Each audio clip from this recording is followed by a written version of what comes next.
and I, yeah. Make all the demons quiet, yeah. We were built to thrive, yeah. I think that we've all had enough. What keeps you up at night, yeah. Make all the demons quiet, yeah. We were built to thrive, yeah. I think that we've all had enough. Yeah, I think that we've all had enough. Sick of dealing with the old plan. They know that we're calling it wrong. You got me like, oh yeah, I think that we've all had enough. Sick of dealing with the old plan. They know that we're calling it wrong. Hey, it's too late to try to go contain it. A generation fueled by creation. We live lives on a small screen nation. We control the airwaves, no negotiation. I refuse to think we need saving. Something good will come from creation. And when we think that the world is too anxious, we'll adapt, evolve, survive, and save it. What keeps you up at night, yeah. Make all the demons quiet, yeah. We were built to thrive, yeah.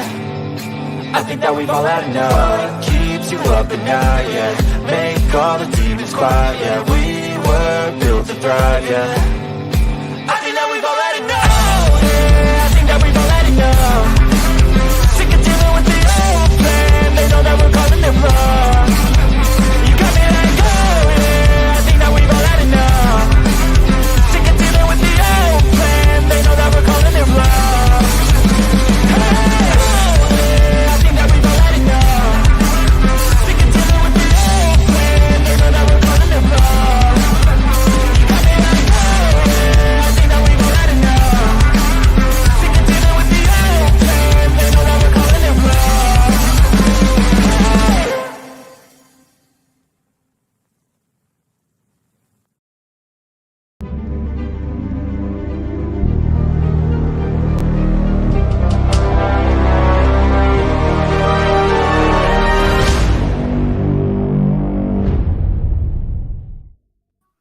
All right, good evening, ladies and gentlemen. As you can see, we traded in that hunk of junk for this. It was so easy. We gave Bill Shatner a couple of green hookers, some Romulan ale, and some space crack. And that's all it took. A little bit of space crack really sealed the deal. That's all it took. So we got everybody with us here tonight. Holy cow. Look at this. And I had enough foresight to change it from top chat to live chat so that I would be able to jump over here. Shouldn't have had that space crack with Bill. Whoa. So let me see who's in here right now. Let's take a look. We got Don. We got Effie Nation is with us. Ida Hat, push button 62. Renee's good to see you, my dear. Got something we're going to show here in a little while. Saddle Bum is with us. Sean Alkey's with us, and Jehovah's daughter Barbara. Good to see everybody. Deborah Clark looks like she just popped in here too. And I'm sure people will filter in as the show goes on. So, the hypnotized masses. Who are the hypnotized masses? Well, those are the very people that we've been trying like hell to awaken, if they can be awakened.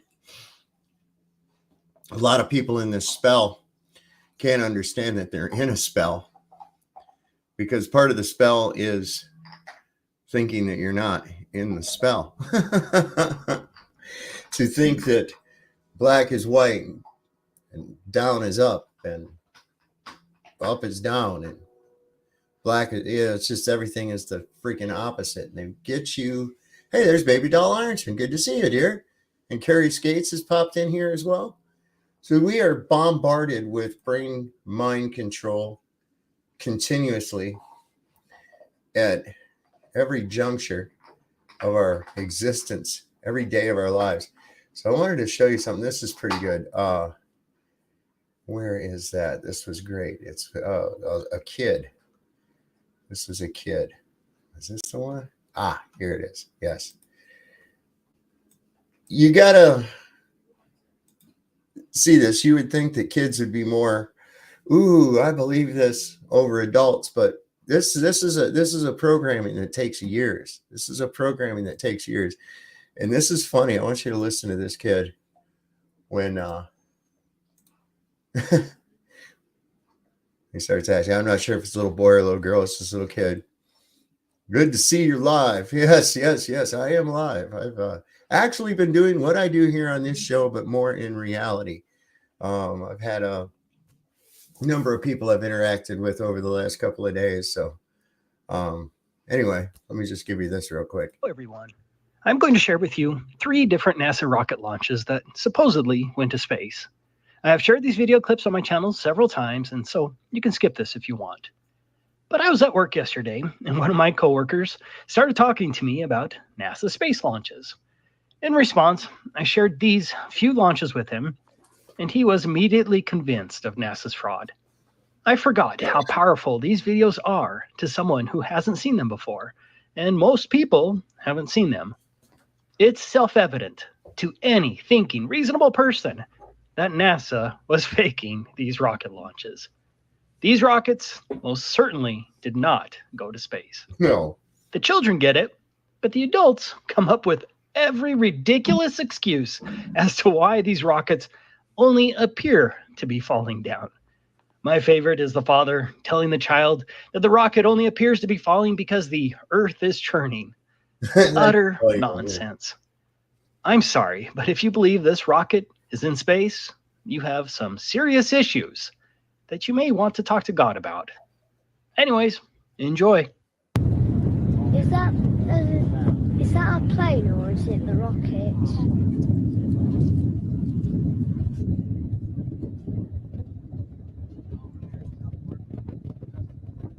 How far away are Is that the rocket lifting off? Yep, that's it. That's annoying. I've never heard it before. It's 15. That's bad. It's doing good so far. Is it? Is that what always happens? Does it always go like that? Yep. It looks bad to me. It's in space. Or is it? Is that it? Yep, I think that's it. Right in the middle. Oh no, it's going down!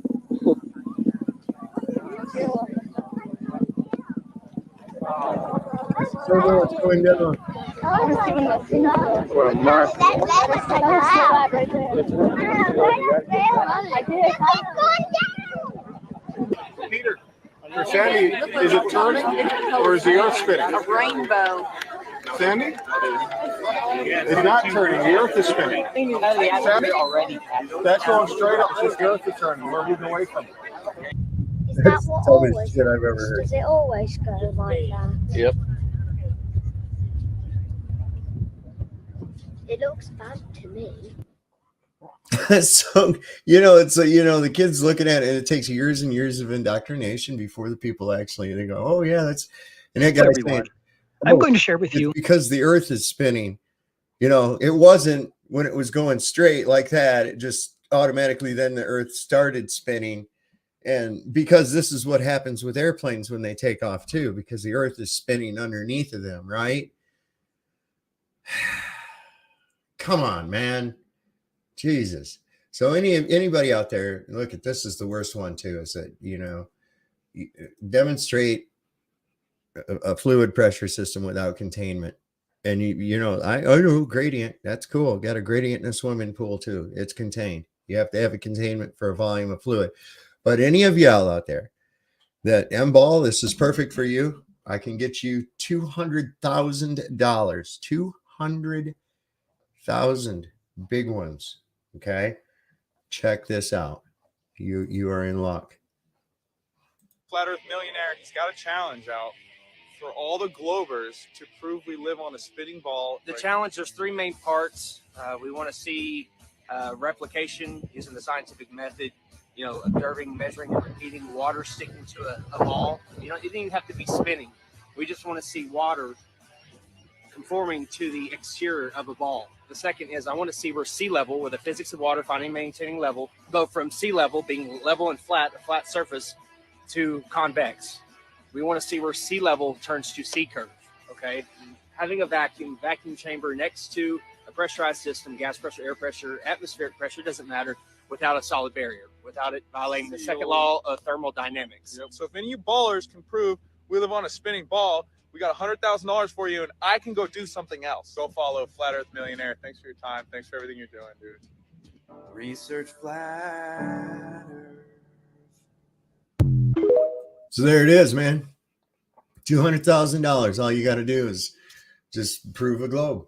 That's it. See how simple that is? You know, as if there's some kind of a debate. But this is how deeply into this crap people are, to the point where they'll fight tooth and nail, even though it doesn't make any goddamn sense whatsoever. They'll still go and fight tooth and nail to the death over it. It cracks me up something fierce. That's why I thought this was really good. If you can't scientifically prove you live on a sphere with countless observable tests and repeatable experiments, then you simply do not live on one. Not hard to understand. And why is it so important to these people that you do live on one? I don't get it. Why is it so damn important? But this, I'm going to get into this here in a little bit more when it comes to like the education system, because the education system is definitely a part of how they get you completely immersed into this belief system that they have everybody conned into. Let me see. I think I have producer Moose showed up. Okay, cool. Dreamy Lynn showed up. Awesome. Voy is here. I've had a few more show up. Let me go over here to this little thing real quick and take a look. See. Let's have a look. See. Oh yeah. Carrie Skates is here. Freedom Grower showed up. How you doing, Dick? Mr. Super Sidewinder. Let's see. Smoking and G Sharp showed up. I'm trying to see if I can remember the ones that I didn't. Totally Fake News is here. Awesome. Cool. Well, it's good to see everybody. And we're going to get kind of deep down into some of this here. You know, this is one of the biggest ones right here. This kills the globe from Jump Street. I always say this right here. I'm sorry. If you can't get past this one right here, the whole thing's dead right at Jump Street. You can forget all the rest. And I'm sorry, you're going to have to show me a fluid pressure system, gas, liquid, whatever, without containment. This perfectly illustrates it.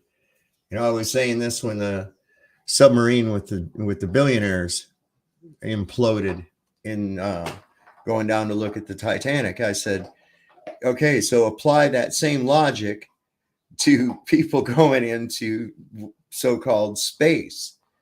Okay. Now look at the pressure differential. It's going to work in the opposite direction because of what? Entropy. That's right, entropy. So when things are in a state of disequilibrium, their natural inclination is to equalize, unless there's something physically preventing them from equalizing.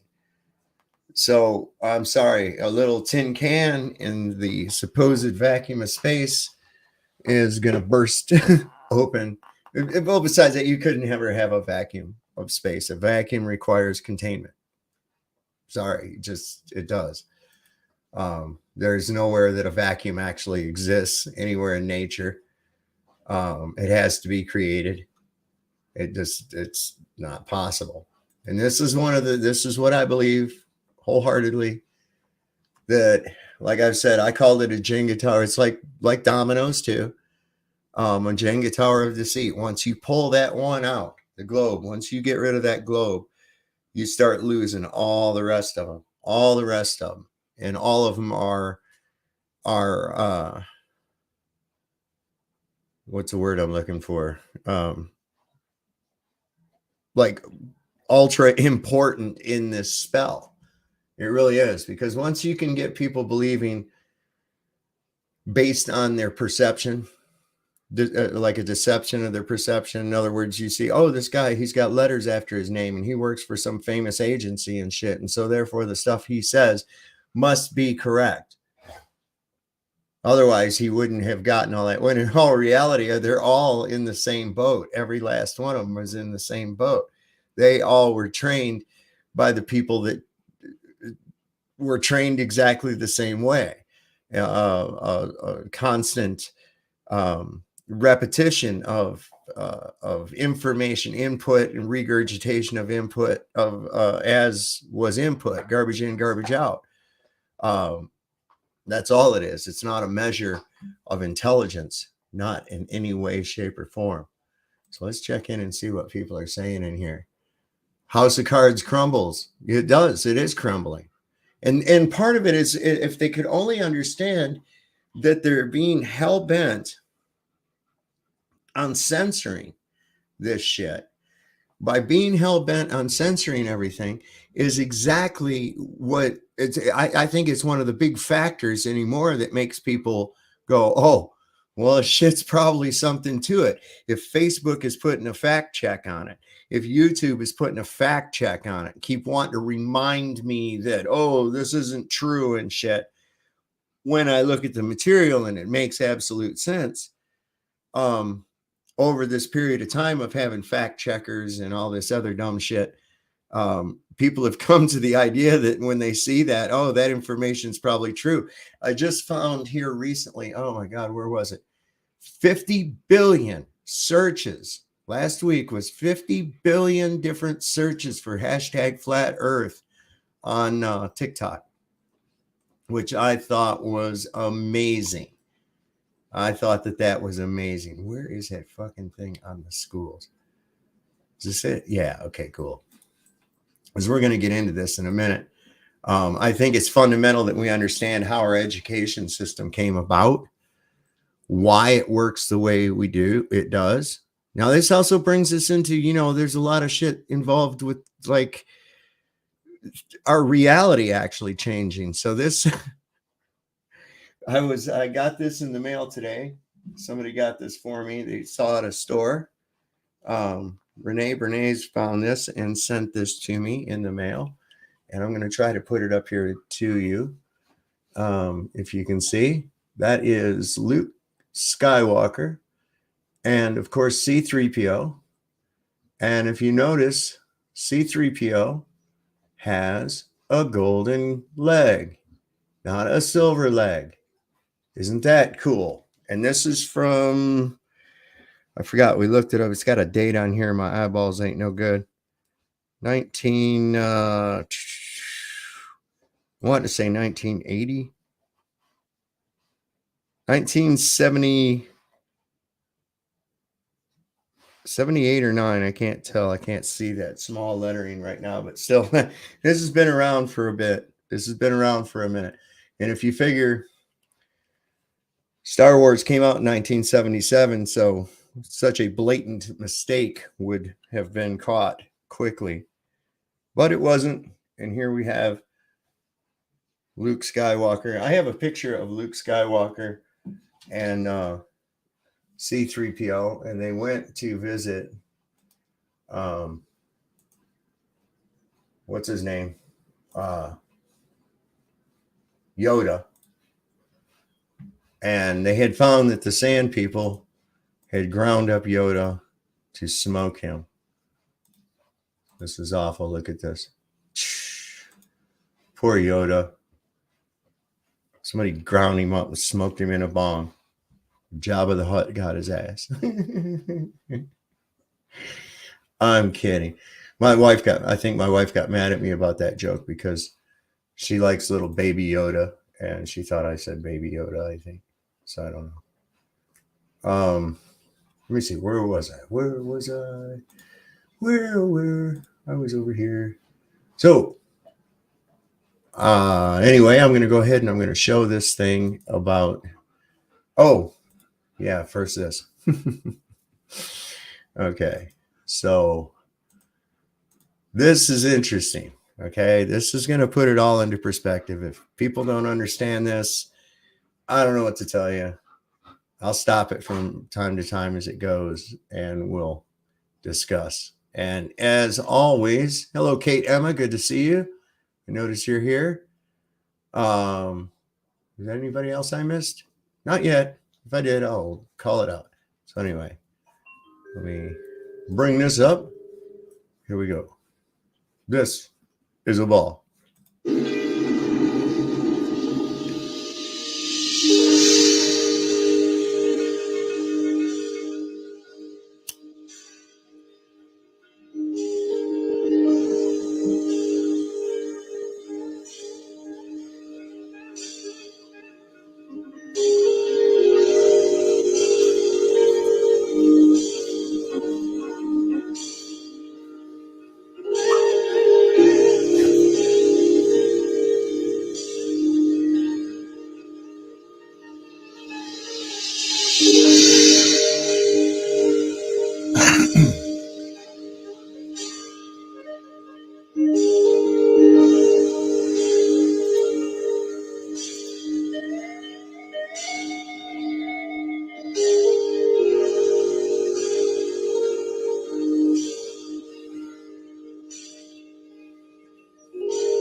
I think that's pretty cool. And like I've said this for the longest time.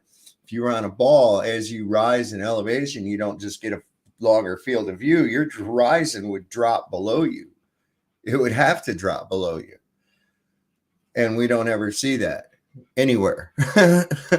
But that's the whole thing. It does sound like Tino Izzo. It almost had a Gilmore-ish feel to it. You know, I like it. It sounded really good. I'd like to know. Maybe I can run that through. They got some app or something you can have music go through, and it will tell you who does it or whatever. I don't know. I think that's pretty cool though. But anyway, here's the education system. I'm just gonna go ahead and share this. Let me see. I gotta stop that screen. And as Dreamy said, thank you, Dreamy, to hit that like button. It's absolutely free. Go ahead and share it out there. You know, we want people to come out of this madness. We really do. And one of the things you have to watch out for, this is the biggest tool they keep you into the madness with, is through consensus. And people are frightened to be ridiculed under the prospect of being wrong or being different. And that shouldn't be that way. I got something I think you would like to see. Okay, yeah, FE Nation. Awesome. Do you have, let me see something real quick. Let me just look at something, FE Nation. Where are you at? Yeah, you do have that thing. I'm going to put this up on here real quick. I'm sorry, I didn't mean to get off of what I was saying. Where's that one? It's got all my dope on there. And I will check my email tomorrow. I have like not checked my email in like a week, and I already know. And what happens is it builds up, and then I dread looking at it because there's just so much fucking bullshit in there. I hate email. Anyway, there's all my stuff. Anyway, what was I saying? Where was I? FE Nation Drat. He took me off point. I shouldn't. Well, I have to. All right. So play Wolfie's video with the horizon below as he pilots his plane. Okay. So what did he do? He just kept. What did he do? How far below? Did it keep going? Did it keep dropping as he raised with altitude? Did it keep dropping as he rose with altitude? And you know what? I don't trust Wolfie at all. I don't trust you because you guys are liars. Yeah. You know? Yeah. I don't trust you guys at all. You'll manipulate shit. You believe in fake photographs. You find curve where there is none. I mean, you guys are really intellectually dishonest. See? Don't tell me what to fucking do. Now I'll never play it. I was considering it, but now I'm not. No, I'm not. I was considering it, but now I'm not. Okay. You know why? Oh, cool. Yeah, I got to call Mojo. Damn it. I've been meaning to. Shit. I will do that tomorrow. I'm going to do that tomorrow. All right. So anyway, I was at something. I was doing something. I forgot what it was. That's all right. We'll get there. Oh, you guys want to see something? Nature. Nature is amazing. Hate to be jumping all over the place, but what the fuck? We have fun here, right? So check out these leaf bugs, man. These, I mean, I've seen some before, nothing like these, though. These look like leaves that you'd see on the forest. Isn't that amazing? Look at those things.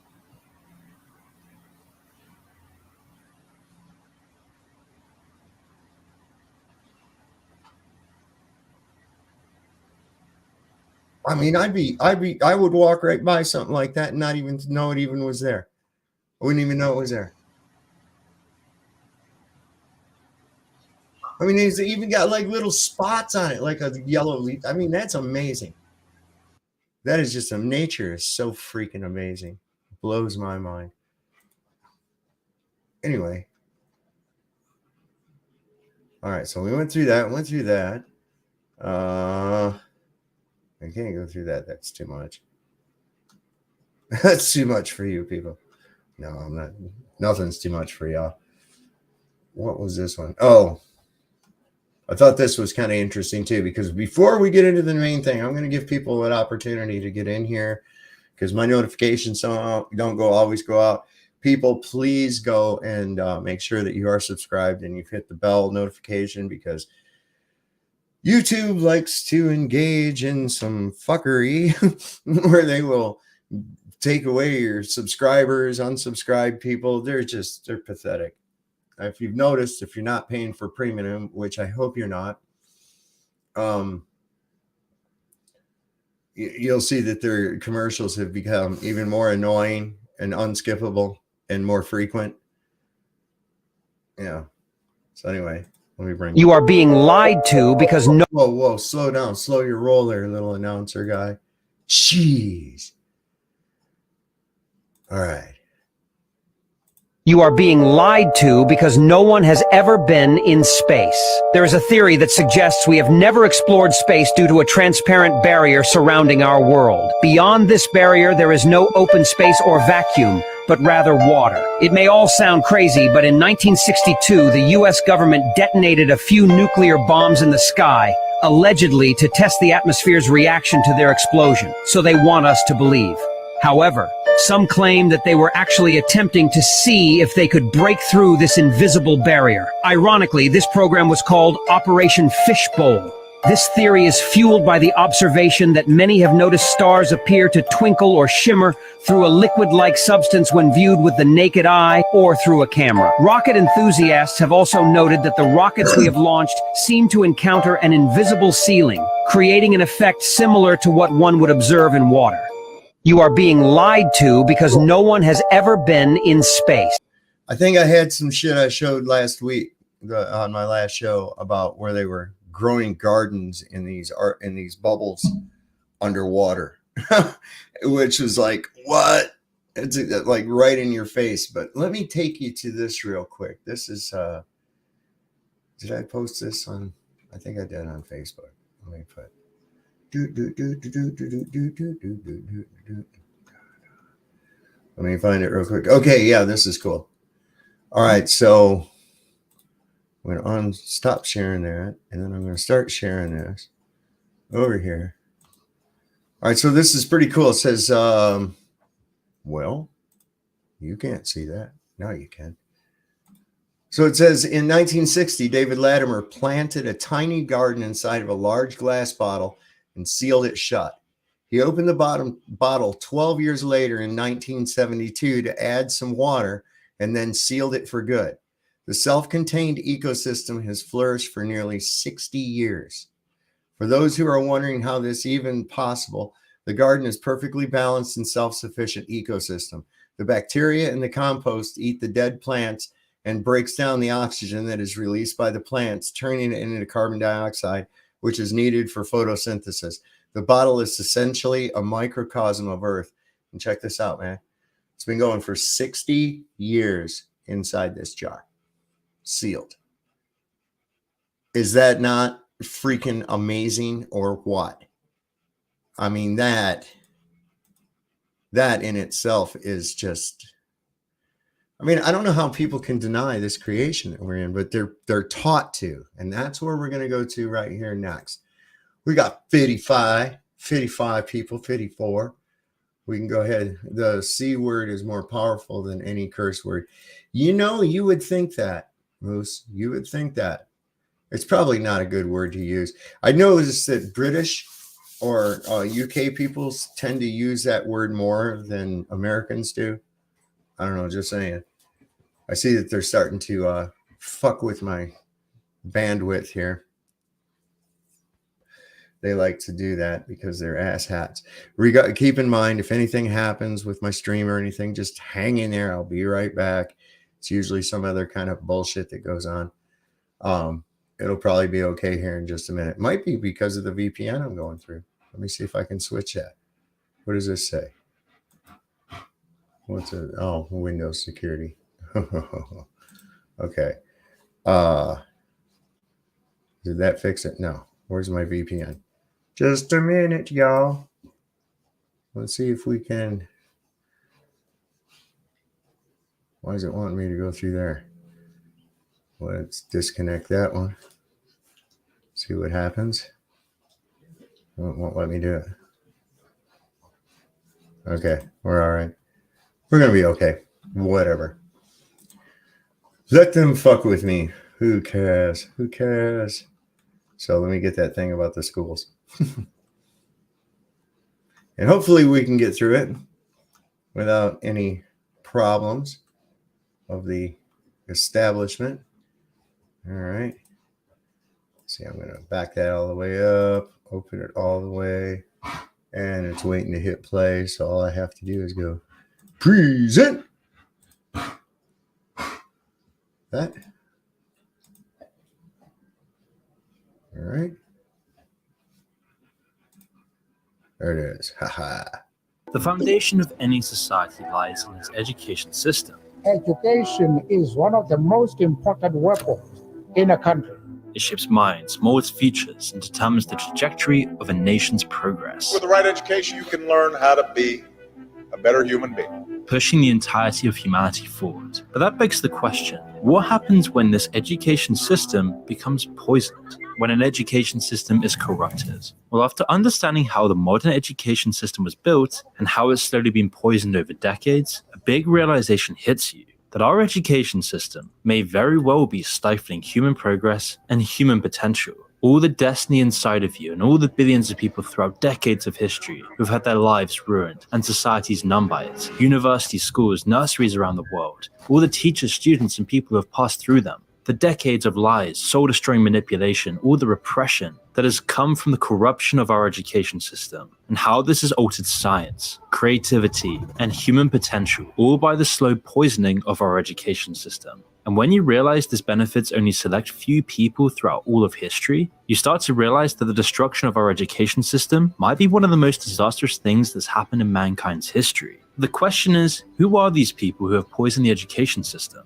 And what effects is it having today? Well, to understand this, we need to go back in time to really piece together how the education system we know today was first built. Now, like I mentioned earlier, education is often regarded as the bedrock of societal progress, and it has undergone significant transformations over centuries. From the Egyptians, Greeks, Romans, the Renaissance era, has led up to the standard American education system across the world. The American education system is the pillar of how modern schools and universities are built. So then who designed this education system? Well, the genesis of the American education system can be traced back as far as the Prussian Empire, a region that now lies within modern-day Germany. The Prussians, after their conquest of Poland in the late 18th century, faced a unique challenge, integrating a diverse and resistant Polish populace into their empire. The solution was ingenious, yet insidious. The Prussian government targeted the youth, which is exactly what Marxism is doing exactly right now. Hello, Jeebus Crisp. Good to see you, my friend. That's exactly what Marxism is doing right now. It's infiltrated through our colleges, hence to people that are getting their teaching degrees. These people go into the teaching and they start introducing this through the curriculum. Now, you have to understand that the body of the school faculty all the way up has slowly became, not really slowly, pretty quickly became members of this indoctrination, and thereby passing that indoctrination along to the youth. This is why I've often said they don't give a shit if you think it's nonsense, as long as they got your kid for 6 to 8 hours a day, 5 days a week, they're able to infiltrate their mind with this conditioning. Especially if you just, oh my God, I'm tired from work. I just want to watch the news, eat my Doritos and go to bed. You know, you're not paying a whole lot of attention. Meanwhile, their minds are being molded by the establishment through a curriculum. Understand what that is, what a curriculum actually is. Recognizing that molding young minds was easier than changing established adult beliefs. The Prussian education system was meticulously crafted to serve the state. Spanning 8 years, it emphasized obedience, patriotism, and respect for authority. The curriculum was not designed to foster creativity or encourage dissent. How would that benefit the Prussians at all? Rather, it aimed to produce citizens who would never challenge the status quo or question the empire's authority. This model of education then quickly caught the attention of Horace Mann, an American educational reformer during the 19th century. Mann was impressed by this Prussian system. You may have heard of the Horace Mann Award. That's what they give the Teacher of the Year and shit like that. Okay. So he went over there to Prussia and studied this shit. See,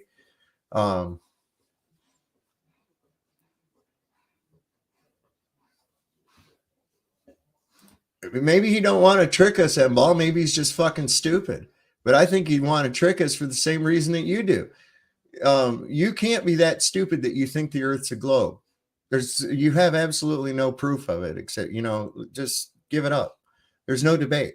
The efficiency and conformity that the Prussian state was. If that was out the front of the aircraft, then there would be about a 15-degree declination of the front of the aircraft, my friend. Sorry. You know that in order to achieve lift, you realize that, right? So if it was through the HUD, okay, if it was through the HUD, that you know that the nose of the aircraft has to be at a certain degree angle pointed upwards, right? You know that, right? Generating.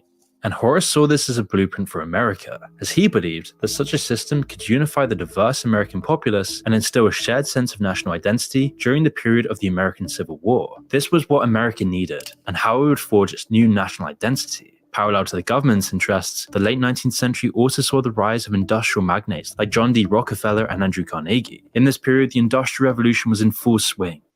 John D. Rockefeller, whose dad was known as Snake Oil Bill, right? The dude was a snake oil salesman selling natural petroleum as elixirs, petroleum distillates as elixirs and shit. And they're still in the pharmaceutical business, right?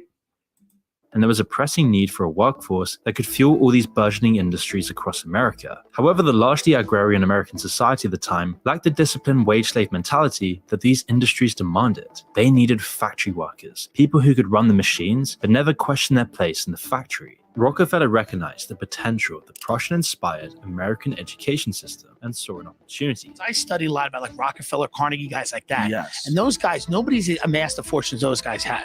Rockefeller had like 336 billion in today's dollars. Good Lord. Yeah, Carnegie had 372 billion. This was the first generation of like the first generation of entrepreneurs.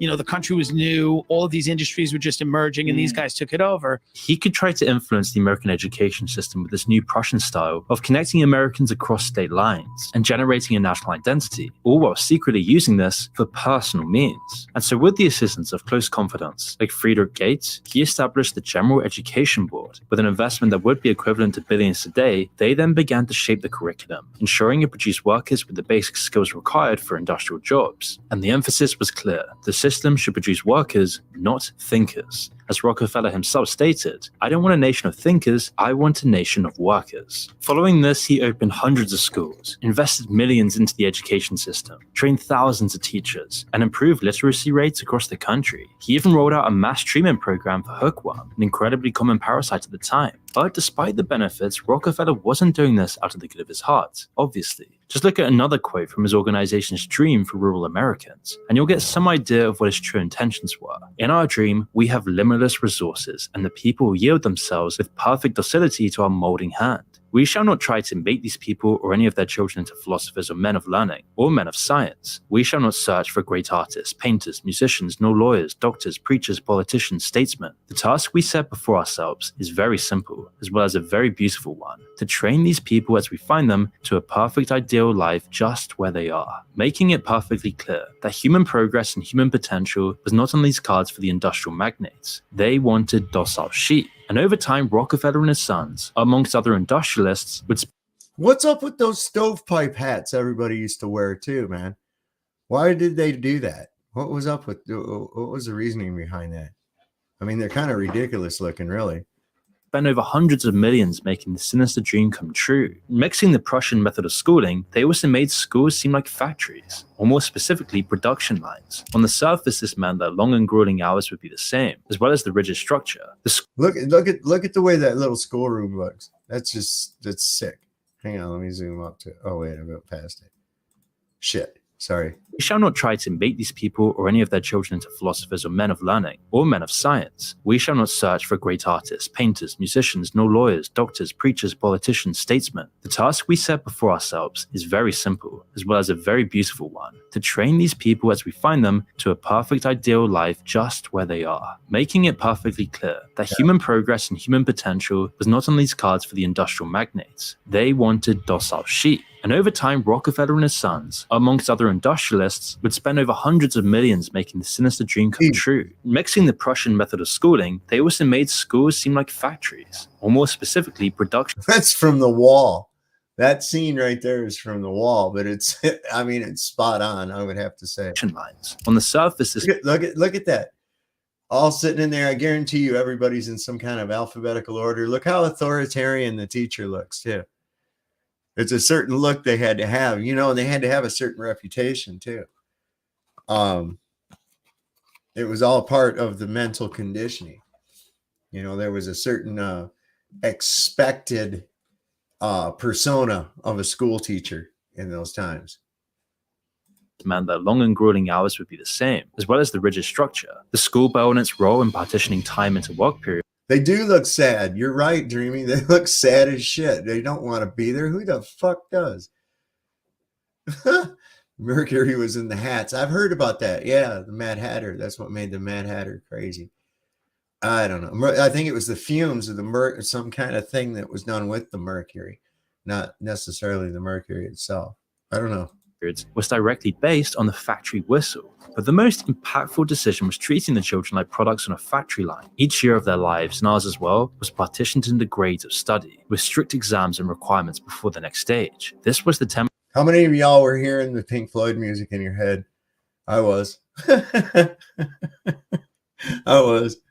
Poems, everyone, poems. That America and the rest of the world adopted, in large part thanks to the Rockefellers. But it wasn't just the Rockefellers who were going to shape the modern education system as we know it today. You see, Andrew Carnegie is incredibly famous for his contributions to the American education system, particularly his funding of libraries and universities. Many places are named after him in the States, as he came to be one of the biggest philanthropists for educational institutions, being famous for over 100 years in America, for being the helping hand the country needed to educate its populace. And yet, just like the Rockefellers, Carnegie's motivations here weren't exactly as they seem. And when you dig a little further into this, you realize how corrupting he was to the world's education. You see, the steel mills and industries that bolstered Carnegie's fortune were infamous for their grueling working conditions. Workers were subjected to extended hours in perilous environments, receiving meager pay and hardly any rights, working non-stop every single day of the week, all for no pay, painful labor, with nothing to show for it. And whilst he is famous now for his generous educational donations, if you really look into it, he was just using this to fuel his empire and get enough workers on board, because he quickly realized he didn't have enough manpower. Without people skilled enough to work in the factories or use the machines that were necessary, he wouldn't be able to further grow his monopoly. He needed manpower that were educated enough to use the machines, but too docile to think for themselves. And so every time he would give out these big donations, he always had these specific visions about the structure and delivery of this education. And his donations frequently mandated institutions to conform to these visions. And it was this exertion of his influence that meant Carnegie played a pivotal role in shaping the direction and priorities of many educational establishments, literally curbing innovation and doing everything he could to stop any educational paradigms that might actually help the populace think for themselves. But in some cases, Carnegie did donate money to real education, with the funding of libraries and private educational establishments in certain areas. But again, his focus on particular private wealthy connected educational institutions and causes meant that his— Look at those fucking ridiculous outfits they even make him wear, man. I think that some of the schools, the English schools, were even worse, you know? They had a lot of these boys' schools. His family, friends, and other magnates' children would be educated, a perfect way to network with political families and other industrialists. But the masses would then be taught what was necessary for his factories only. Deborah, you're going to find that often the one who doesn't go along with the crowd is the one that they that gets bullied or cast out. It's I think, listen to the song Subdivisions by Rush. Conform or be cast out. Be cool or be cast out. That's the whole thing. This is what they do. If any of you have argued with Globe Trolls, and I know you have, just like Lucky Haskins has noted, the biggest thing they have is ridicule. Okay, that's all they can do is just ridicule. And that's often exactly, well, you see it if any of you ever saw Pink Floyd, The Wall. What's the kid doing? He's writing down some poetry. He's not listening to this mundane bullshit that these kids are having to repeat back that this teacher says. I think that's a great example. And then to make an example of him and get all the other kids to go along with and figure that it's okay to make fun of him because he's not doing what everyone else is I think a great illustration of that concept.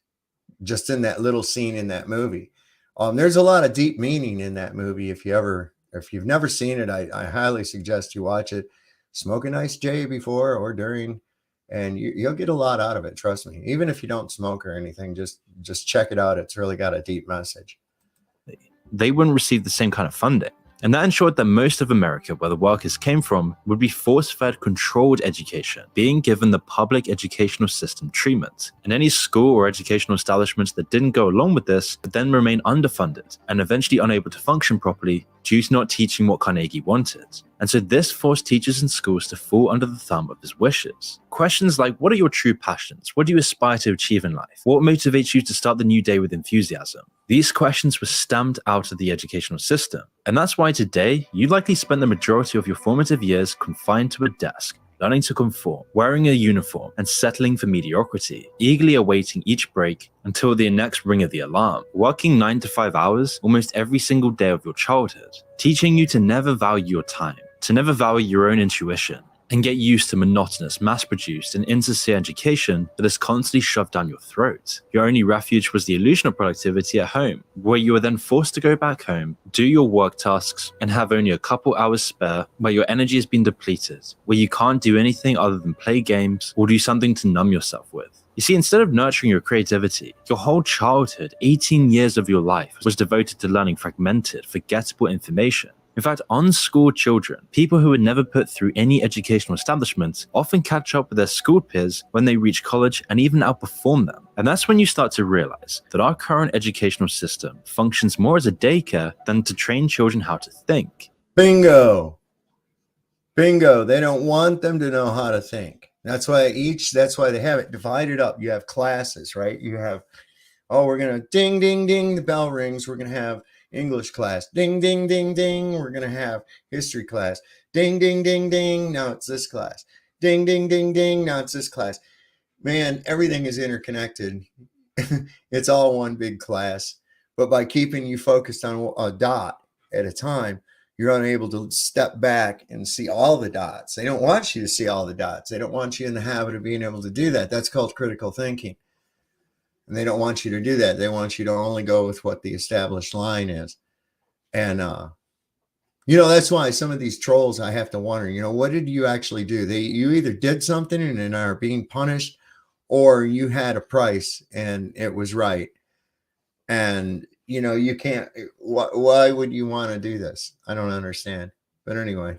Spending 8 or 9 hours a day within a structured, regimented environment akin to a military prison where even bathroom breaks require permission, robbing you of your independence and stifling your critical thinking skills, all pioneered by these industrial magnates who never wanted a free-thinking populace. Walt Whitman, the great American poet, cautioned against this years ago, suggesting that unquestioning obedience leads to enslavement of a population. And yet today's society, especially in the West, seems to have drifted away from this ideal. The public school system is always seen as providing free and compulsory education, being one of the bedrocks of Western society, and yet more and more critics come out against it. Well, we're so enamored with this idea of working.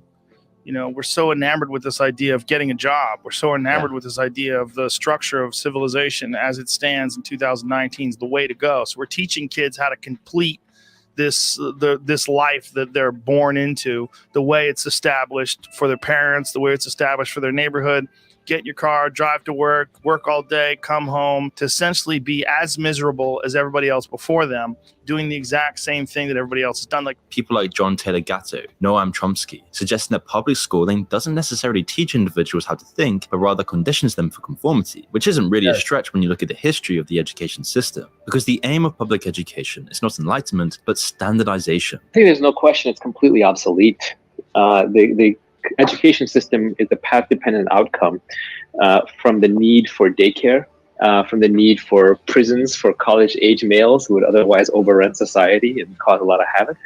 The original medieval universities had guard towers that faced inwards, for example. Albert Einstein, one of the great minds in history, was a critic of this system. He believed that the forced style of teaching stifled creativity and curiosity, as his experiences reflected a broader trend where many eminent individuals from various fields found the schooling system suffocating and inhibitive, stifling their creativity. And this isn't just happening to the education system. The mainstream media, another bedrock of Western society, does the exact same thing. That's why people like Nietzsche and Richard Weaver have always expressed skepticism about the media's role in shaping public opinion. Noam Chomsky in his book Media Control claims that the media is dominated by elitist ideologies, viewing the masses as a bewildered herd, just like the education system. And they fucked up. This is why less and less people are, because they just went completely, hey, Melodome, good to see you tonight, buddy. While they just completely went all in one direction. People started seeing it, what was going on. That little clip you saw in there, and I'm sure many of you have already seen that, where all the local different news stations are all saying the exact same thing at the exact same time. It's freaking amazing. Amazing to me. Anyway, let me go on here. You see, this control isn't just about maintaining order, but preserving institutional structures that benefit an elite few. And this isn't just happening in America. In almost all of the world this is happening. And the Soviet Union was a perfect example of this, as they placed a strong emphasis on education and scientific research. They were committed to intellectual development. And you can see this just looking at the stats. In 1897, in Imperial Russia, 28% of the population was illiterate. By 1937, this number had dramatically decreased, with 75% of the USSR's population being literate. The Soviet era was marked by free and accessible education for all citizens, a legacy that continues in almost all post-Soviet countries today, and even Russia itself, along with China. And this emphasis on education wasn't just limited to basic literacy. The Soviets heavily invested in science and technology, believing that through the power of science, they could address the challenges brought about by their communist regime. The USSR was home to some of the world's best chess players, and they led the space race in many aspects until the moon landing. Their government heavily funded new technologies, from nuclear power plants to intercontinental ballistic missiles. And we see the same thing in China. The population is one of the most educated in the world, the standards far above any standard in the West. Children's formal education far exceeds anything we've seen in history. However, again, just like the West, this education isn't as simple as it first seems. While these governments value education and scientific research, they also actively suppress alternative ideas and opinions that threaten the regime's authority. The Soviet government is infamous for its censorship, with literary work often facing heavy scrutiny and alteration, people being blurred out of the images. Speaking out against a little bit of hidden hand symbolism there, huh? A little bit of little hidden hand stuff going on there with the guy in his hand in the old pocket there, huh? Yeah. The government could lead to severe consequences, including exile to Siberia or a bad social credit score. Wake up before sunrise, sleep after midnight. It's a typical day for students who are prepping for China's most competitive exam, the National College Entrance Examination. And this extended to the scientific community as well. Researchers were often limited in their pursuits, only allowed to explore areas that aligned with the government's goals. And this stifling environment led to tension between creativity and innovation. For instance, genetics, a foundation science, was declared a bourgeoisie pseudoscience during the USSR, leading to the persecution of thousands of biologists. In China today, we see Google, any social media, any form of actually having publicly accessible information completely censored into silence. Websites such as Google, YouTube, and Facebook are either blocked completely or slowed to a crawl and throttled to an almost unusable state. Known as the Great Firewall of China, this censorship engine allows the Chinese government to regulate the internet and protect its citizens from dangerous content. With these countries being extremely good at learning what they're supposed to learn, but never questioning the barriers of their education. With high-ranking Communist Party officials' children having far easier access to this information, going to the best educational institutions, and seeing outside of their government's paradigms. But it's not like this sort of thing has just been happening in communist countries like China and the former Soviet Union. The roots of our current education system are clear: to create factory workers rather than thinkers. So then why hasn't this changed? The system has been the same for over a century, and yet nobody has bothered to make any reforms or changes to a system meant to benefit a few select industrialists. Industrialists from over a century ago. Of course, we don't have people getting hit by the teachers, and some curriculum changes have been made, but the structure, purpose, and corruption of education remains the same. Schools aren't trying to enlighten you or save your soul. It's all about control. The more you commit to a government-sanctioned ideology, the more your soul is poisoned. And we see this in small ways across schools in the West, where books like Roald Dahl's children books are being put through demented purity filters, where all bad words and paragraphs are rewritten. Words like witches turn to hags, fat turn to ginormous, black person to dark, cloud men to cloud people. Entire sections rewritten to eliminate any wrongthink. This is happening everywhere. Just recently, a UK government-backed report claimed that reading George Orwell's 1984 was a sign of, quote, extremism. Yes, the government was quite literally categorizing people who read 1984 as potential enemies of the state. And just recently, a public school in England was in controversy for interactions between two students and a teacher, as the teacher gave an aggressively demented lecture to two 13-year-old girls about how the two girls weren't accepting that their classmate was actually a cat. How dare you? You just really upset someone. Saying things like should be in an asylum. I didn't say that. I just think if they want to identify as how something, then they're like genuinely unwell. And because these girls wouldn't accept that their classmate was a cat, the teacher's rage exploded in front of the class. And this insane nonsense is growing by the day, and is all part of a much larger process. It's just like in 1984, man, when they was trying to make the dude believe that 2 + 2 = 5.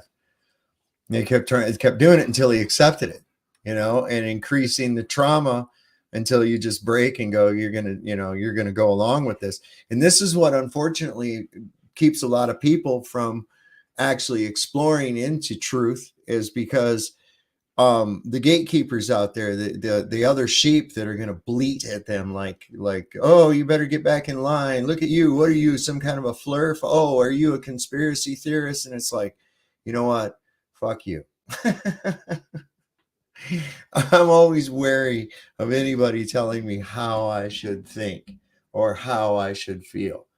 That's not up to anybody but me. I decided that a long time ago. This is a pretty good little thing. I want to hope some people will come up and talk about this. Coming from the very heart of educational research, the universities, who for decades and decades have been warping our society through twisted so-called progressive thinking that has shaped government policy today. At school, we are always told to conform the obedience. I'm glad they showed Canada, because Canada is off. I mean, we're bad. Canada's really gone off the rails. I have a question. Do I have any Canadian people out here tonight? Angela Baby Carson, you're Canadian. Sean Alke, I know you're Canadian. I have a serious question. Here in America, we call Black people African Americans. Do you call them African Canadians in Canada or in Canada? I'm curious. I really am. I was wondering that today, and I was like, I'll have to ask some Canadians when I go online tonight if they call them that. If they call them African Canadians or not, or if they just call them Canadians. I'm pretty sure they probably just call them fucking Canadians. I don't know. I'm not Canadian.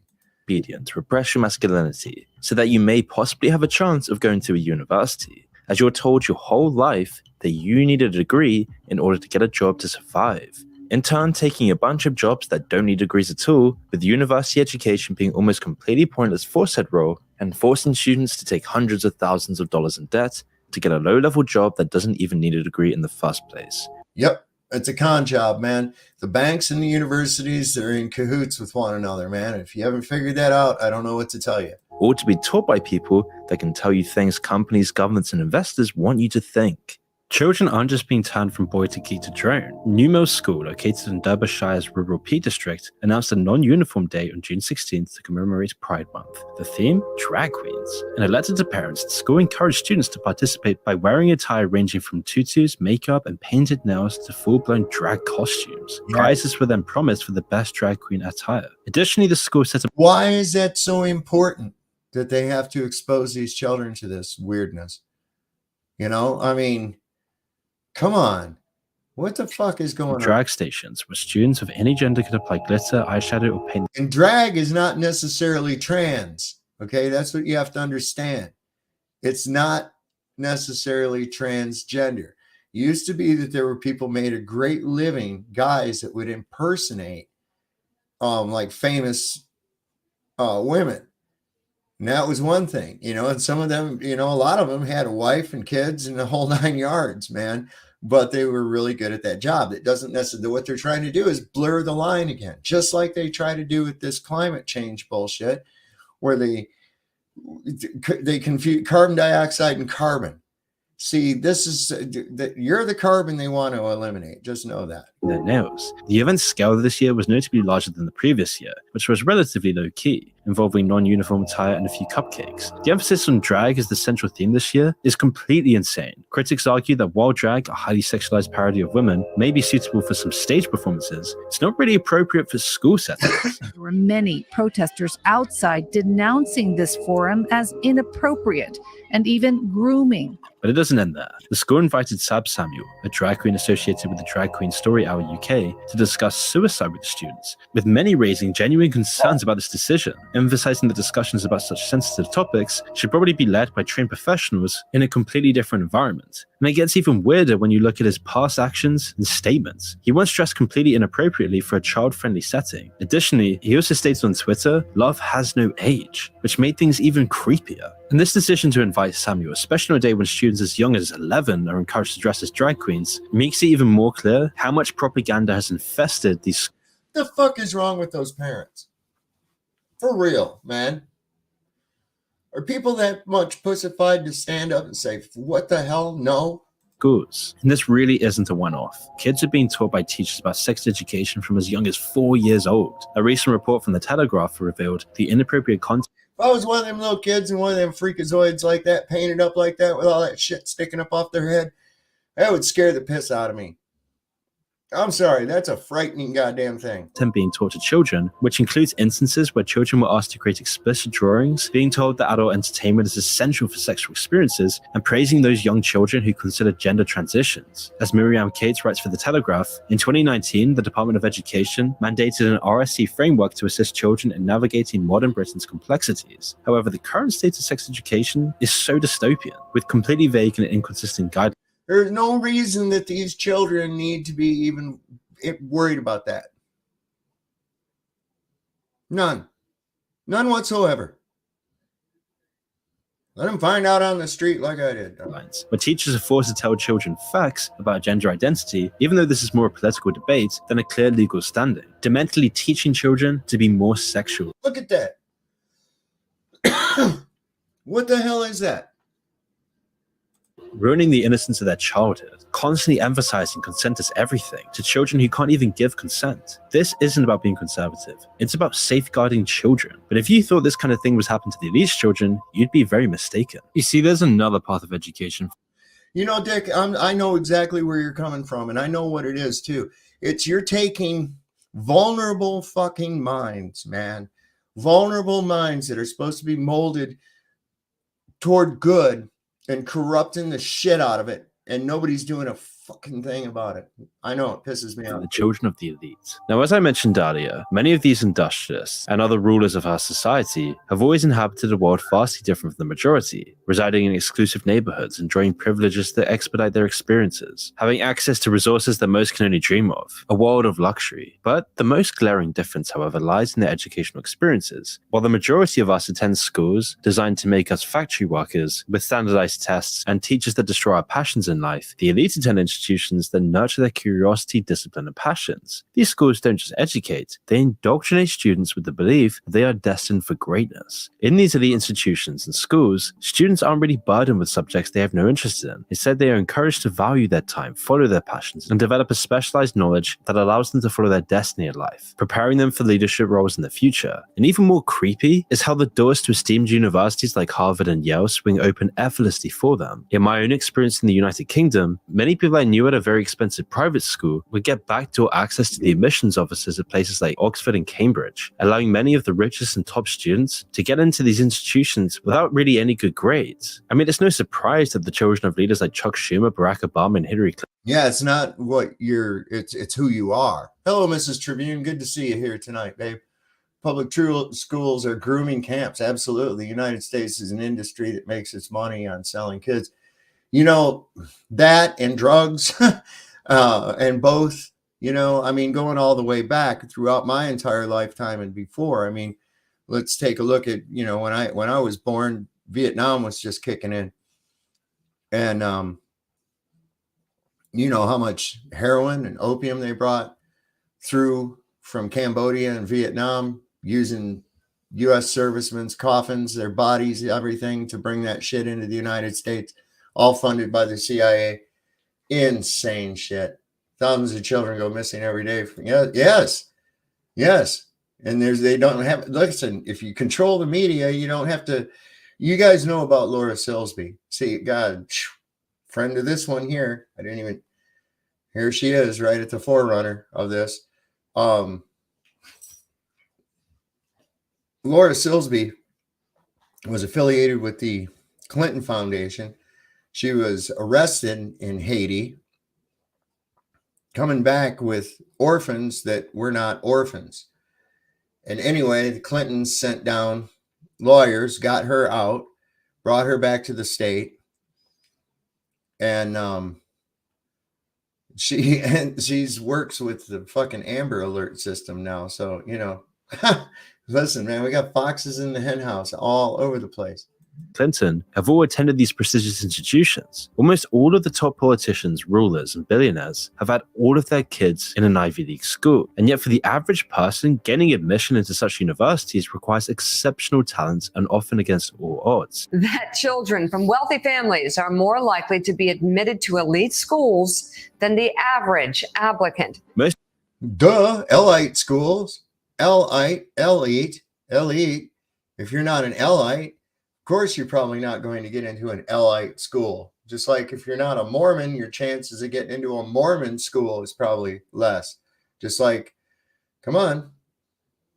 Most regular children have less than a 3% chance in getting access to these high-class Ivy League universities. Yet for the elite, admission always seems guaranteed, regardless of any discernible talent or achievement. Just recently, a federal judge ruled in favor of Harvard University, stating that its admission policy does not infringe upon the Civil Rights Act. Although this ruling could be challenged from Hold on a second. No fucking way.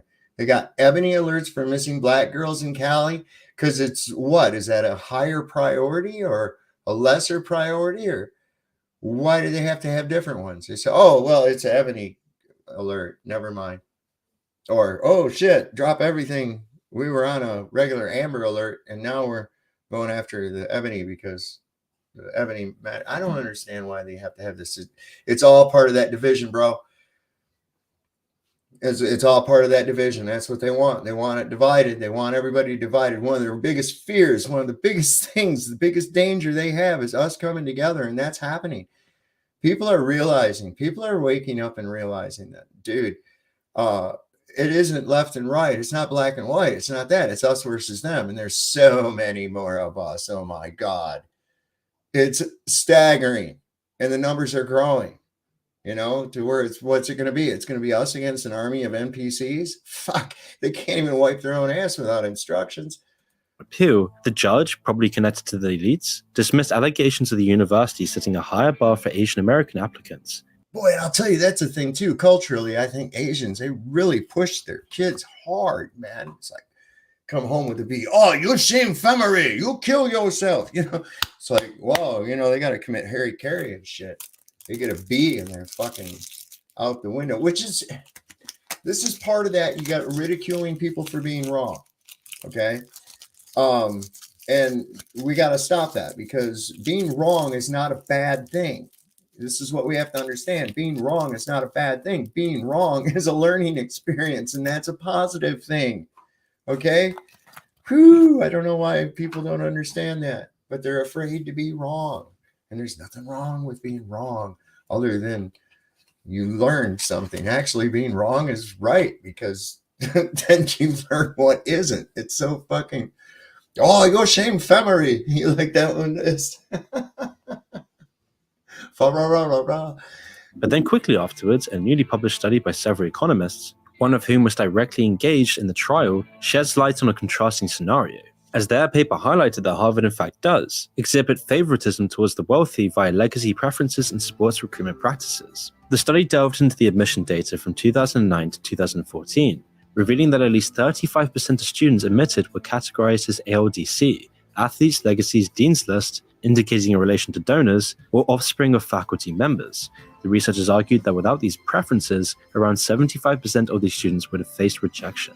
I've seen it myself firsthand, and it's no surprise that when you look at the elites, their children are always at places like Stanford and Harvard. And it's these backroom deals, the corruption that happens behind the scenes, where big donors, investors, people with money and influence who game the admissions process. They are the little ceremony, all these little ceremonies and shit, those little robes and all. Nobody even thinks about it. They're just so fucking glad to get out of there. Look at that. It even looks like a goddamn prison. You know? It really does. It looks very authoritarian. I don't know.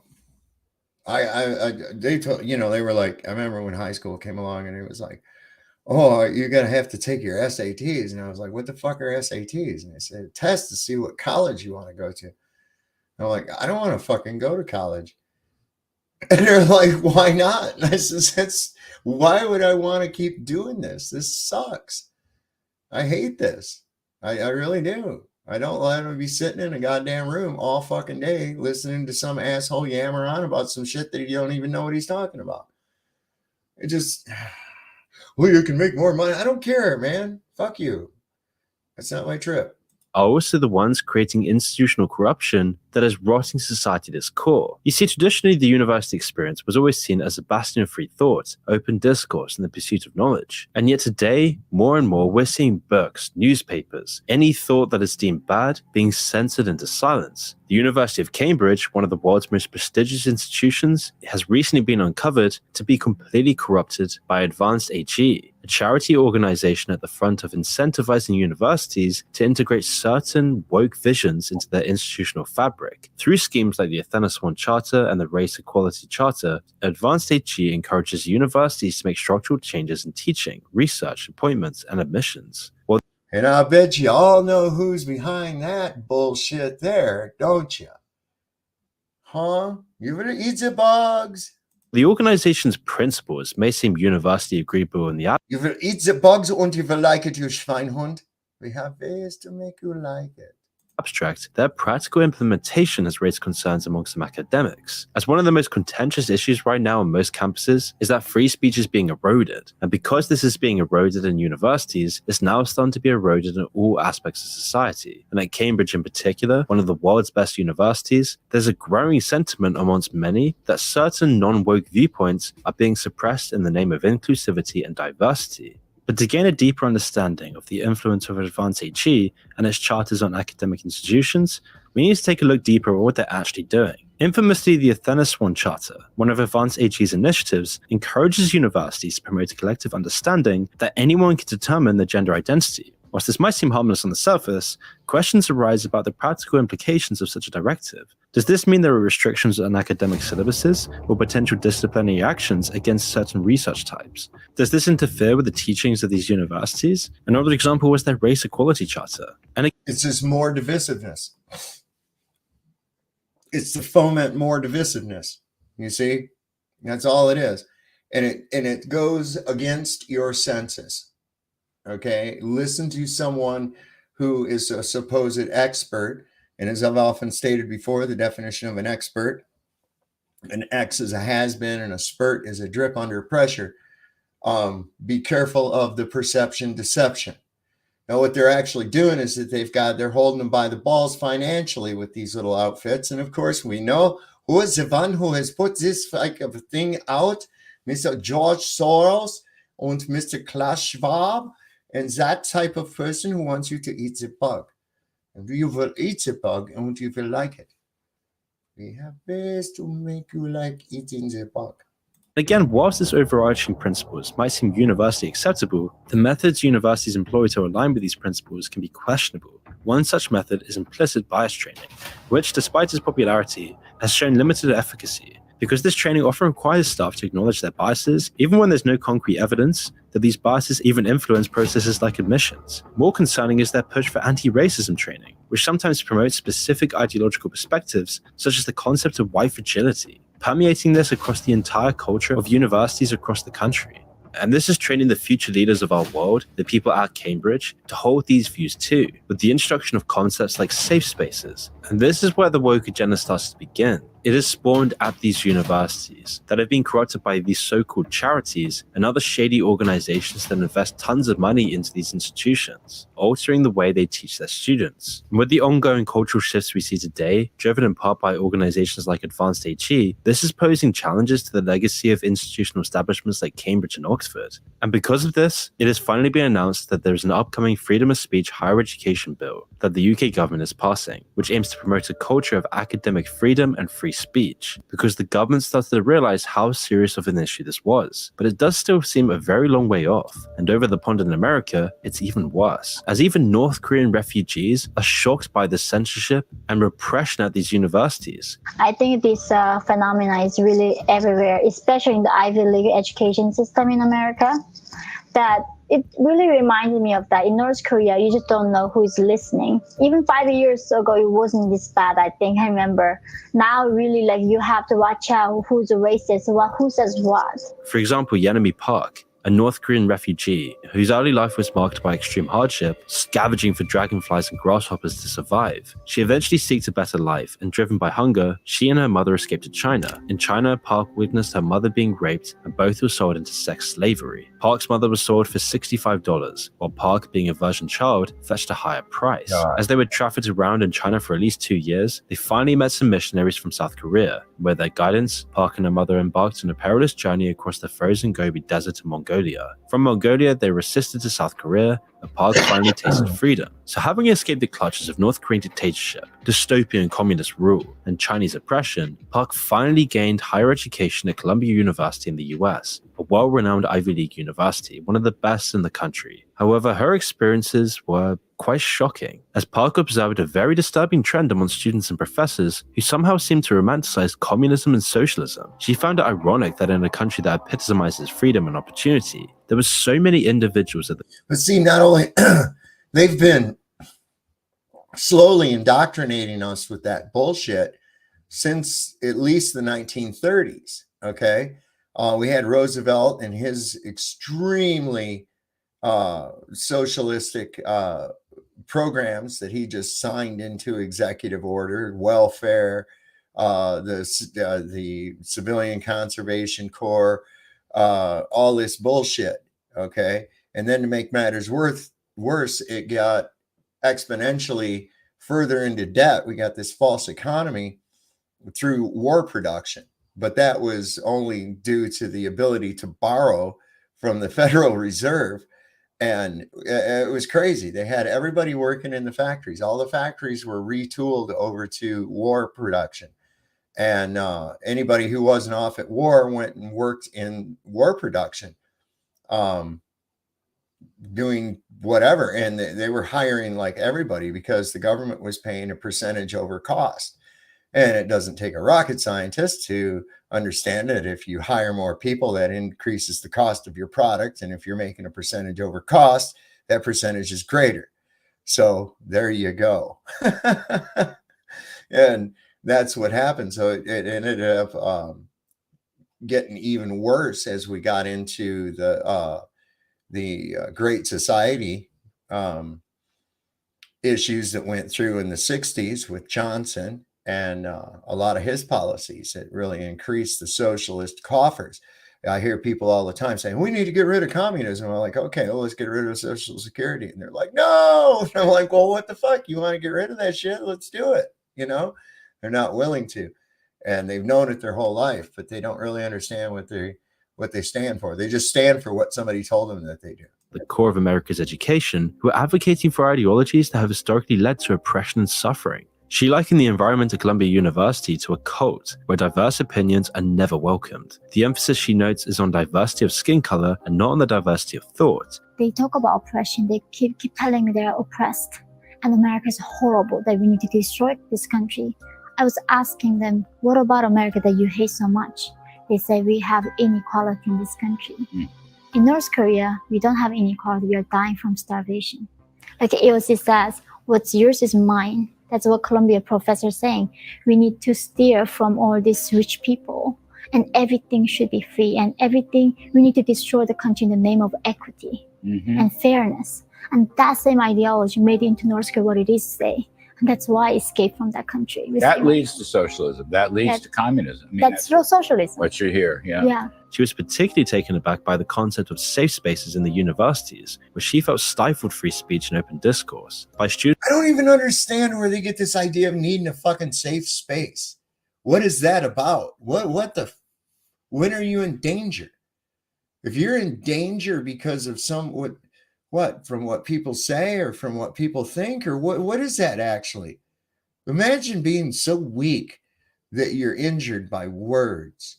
That's alien to me, man. Students and professors who are enamored by ideologies that have caused immense suffering in countries like where she escaped, continually highlighting the hypocrisy of those who denounce issues in the US but remain silent on the grave human rights abuses in countries like China, where Uyghurs are being put in concentration camps. To 1.8 million Uyghurs and other Muslim minorities have been sent to the camps since 2017. A series of classified bulletins show how easy it is to be singled out by the Chinese government for education and training. Simply using a certain app or communicating with people overseas can draw suspicion. But then last year, she criticized China during a public panel in Washington. 6 days after I talked, my sister and my aunt both got abducted on the same day as a retaliation for my activism. And also being terrified to ever speak her thoughts due to fears of getting the wrong. Mean like throwing people in prison for being in DC on January 6th? Huh? You mean like that? Come on, man. Pronouns, or having a bad thought that the teacher in classroom would shun her for. This was around the same time as the Evergreen State College controversy, which erupted in 2017. The incident, which gained significant media attention, stemmed from a long-standing event at the college known as the Day of Absence. Traditionally, this event saw people of color voluntarily abstaining from attending work towards separate race discussions. However, in 2017, the event was altered, requesting white individuals not to come to campus. This change sparked significant debate and backlash, particularly from faculty members who felt it was inappropriate to ask any group based on race to abstain from attending a public institution. One faculty member, who became the focal point of the controversy, expressed his discomfort with being told he couldn't teach his class due to his race. So it's peer pressure guided, hive-minded activities, basically what you've got going on, right?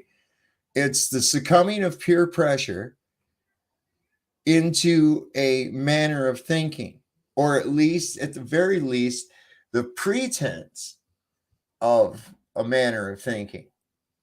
In fact, just abandon all reason and just go with the herd. And this is what we find. This is why people believe they're on a globe. They're afraid to look into it because, after all, I wouldn't want to get ridiculed. I wouldn't want people to say you're an idiot flirt or anything. And it's like, really?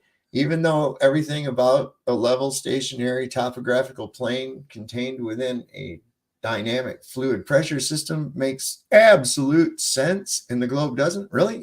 Even despite that? So yeah, they don't want to go there. But once you get people into the idea that they can, and they don't have to be afraid, that's the biggest thing. Stop fearing other people. Joe in Albuquerque, shout out, brother. How you doing today? Good to see you.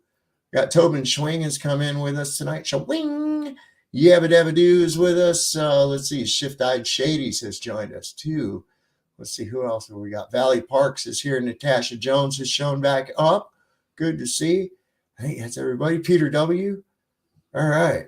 Well, let's just got a couple more minutes of this, and we're on to other things. Sentiment was met with accusations of racism from students, many of whom he had never even met, and all of this was captured on video, with students demanding his resignation or termination. Resign. What? Resign. Resign. Okay. However, the Day of Absence incident was merely the tip of the iceberg here. Beneath the surface, there were deeper institutional issues at play. The college's new president, George Bridges, had proposed a series of policies aimed at restructuring the institution. Among these was a proposal that every faculty hire should be justified based on its potential to address inequality. This meant that hiring decisions could prioritize activism over academic qualifications, potentially compromising the quality of education. Another policy suggested that every graduate should be equally capable across all metrics, a goal that, while noble in intent, is completely unrealistic, proven to be false, and a dystopian ideological dream, completely destroying competition and destroying talent. But the whole controversy shed a light on the broader challenges facing universities today. They are being corrupted by their donors and their professors. Socialism is plaguing them everywhere. And golden handcuffs. Teach this curriculum, teach that curriculum, or I'll withhold my donorship. And that's exactly, and now they're even hitting it worse with this World Economic Forum. These what do they call their what the fuck is that that score that they have to keep in order to be able to get their financing. I mean, that's some crazy shit. Hello, somewhere in time. Good to see you.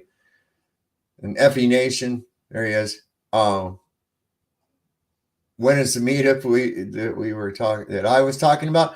Not sure yet. My friend Casey, you remember Casey? You met him probably at the Flat Earth thing. He was with us. He is wanting to set up something where he wants me to be a speaker at it. He's wanting to get some other people, and he's wanting to actually have some demonstrations, some actual experiments set up, that'll kind of go along with it. So I don't know. He's kind of doing that. He's in charge of it. I said I'd float it out there and see what everybody thought. I myself have thought about having a little thing go on here, near here, either at Cooter's campground, at Cooter's garage from, the Dukes of Hazzard place, or there's also the camping park that's down here. What is it? Yellowstone or Jellystone or whatever. It's a Yogi Bear park. It's pretty cool. It's got a water slide and shit, which would be interesting for some water demonstrations as well, and some gravity demonstrations we could actually do. Hello, Flatsoid. Good to see you tonight, my friend. Thanks for joining us. But I thought that would be kind of cool too. And even if it's just some people from within the area or whatever for a weekend, I'm looking at maybe in the spring when we have some good weather again. So it's nice. So both places offer cabins, I believe. So I'm going to look into it a little bit more on that level of it. Thought that would be kind of cool. So I'm kind of looking into it. And of course, there's a lot of things right here in the area that are neat that people would be interested to see. We've got the Skyline Drive. There's several Civil War battlefields around that don't cost you money to go and visit. Let's see the Luray Caverns, and some pretty cool mud flood architecture that we still have in the area. Some evidence of sunken buildings and things like that. So it'd be interesting. Kind of still in the idea phase. But anyway, here we got like 7 minutes left of this. But anyway, you can see, I think we pretty much got the gist of what's going on with the manipulation of the mind as far as like this video is concerned. And that's what I really wanted to show that to you people, because a lot of people don't understand how deep into a spell they actually are and how it's carried out. They really don't understand. And it's because, of course, it's just been a normal thing. Everybody, what's the routine? You're born, you crawl around, you learn to walk, go to nursery school, go to preschool, you go to fucking daycare, whatever. You're put into that system at an early age.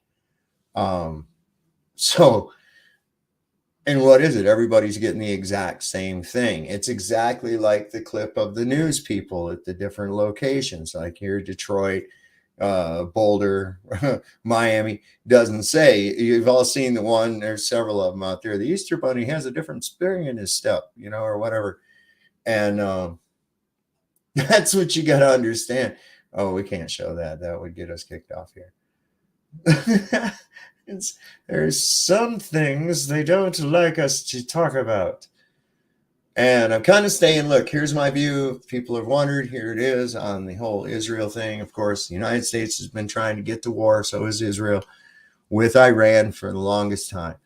By being able to tie this in with the whole shenanigans that's happening with the Palestinians, I think they've stepped on their dick. People are seeing what is actually going on there, and they're not getting quite the support that they thought they would get. I don't know. Y'all, I don't like people killing each other. That's stupid, And there it is. And it's because, like someone in time says, mass hypnosis. And they go back for a dose of it. They go and watch American Dad, Sean Hannity. He looks like that Cartoon Network American Dad dude to me. And, they go and they watch their Fox News, or they go and watch their MSNBC. They get their cheerleading points from whatever side of this imaginary spectrum that they're supposed to be on. And that's what they do. So we got Dreamy Lena showed up. Welcome forward, the Enterprise. Yes, I traded that hunk of imagination station. I traded it to Kirk, to good old Bill Shatner, and I traded him 2 green hookers, a bottle of Romulan ale, and some space crack. Oh, yeah.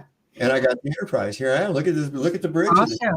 Isn't it fantastic? I mean, wow. I'm styling it tonight. I always liked Spock. He was my favorite. You like Spock? Yes. He was always talking about what was logical. Yeah, but that was also a lot of people. You were supposed to. A lot of, I think that was kind of some conditioning too, because if you look at what his whole promotion of his idea was that it was emotion. The Vulcan way was that emotion obscures logic, and everything has to be all logical. You see, and that's out of balance as well. Right, it is. It is. But yeah, I also like logic because I think it lends a lot to common sense. Like if you want to improvise something, you do it in a logical kind of way, like what you can use in place of something else. So, yeah. But yeah, I agree. We need our emotions. Our emotions is what keeps us in check in some respects. It's the feminine and the masculine, man. It's the feminine and the masculine. You have to keep, and it doesn't mean, necessarily boy, girl. All right. It's negative. Right. Yes. It's black and it's white. You have to maintain that balance. And right. And that's the human condition. And we have to be as judicious as possible. And it's a constant struggle, I believe. How you doing, Nachikita? Good to see you tonight. Good evening. Welcome.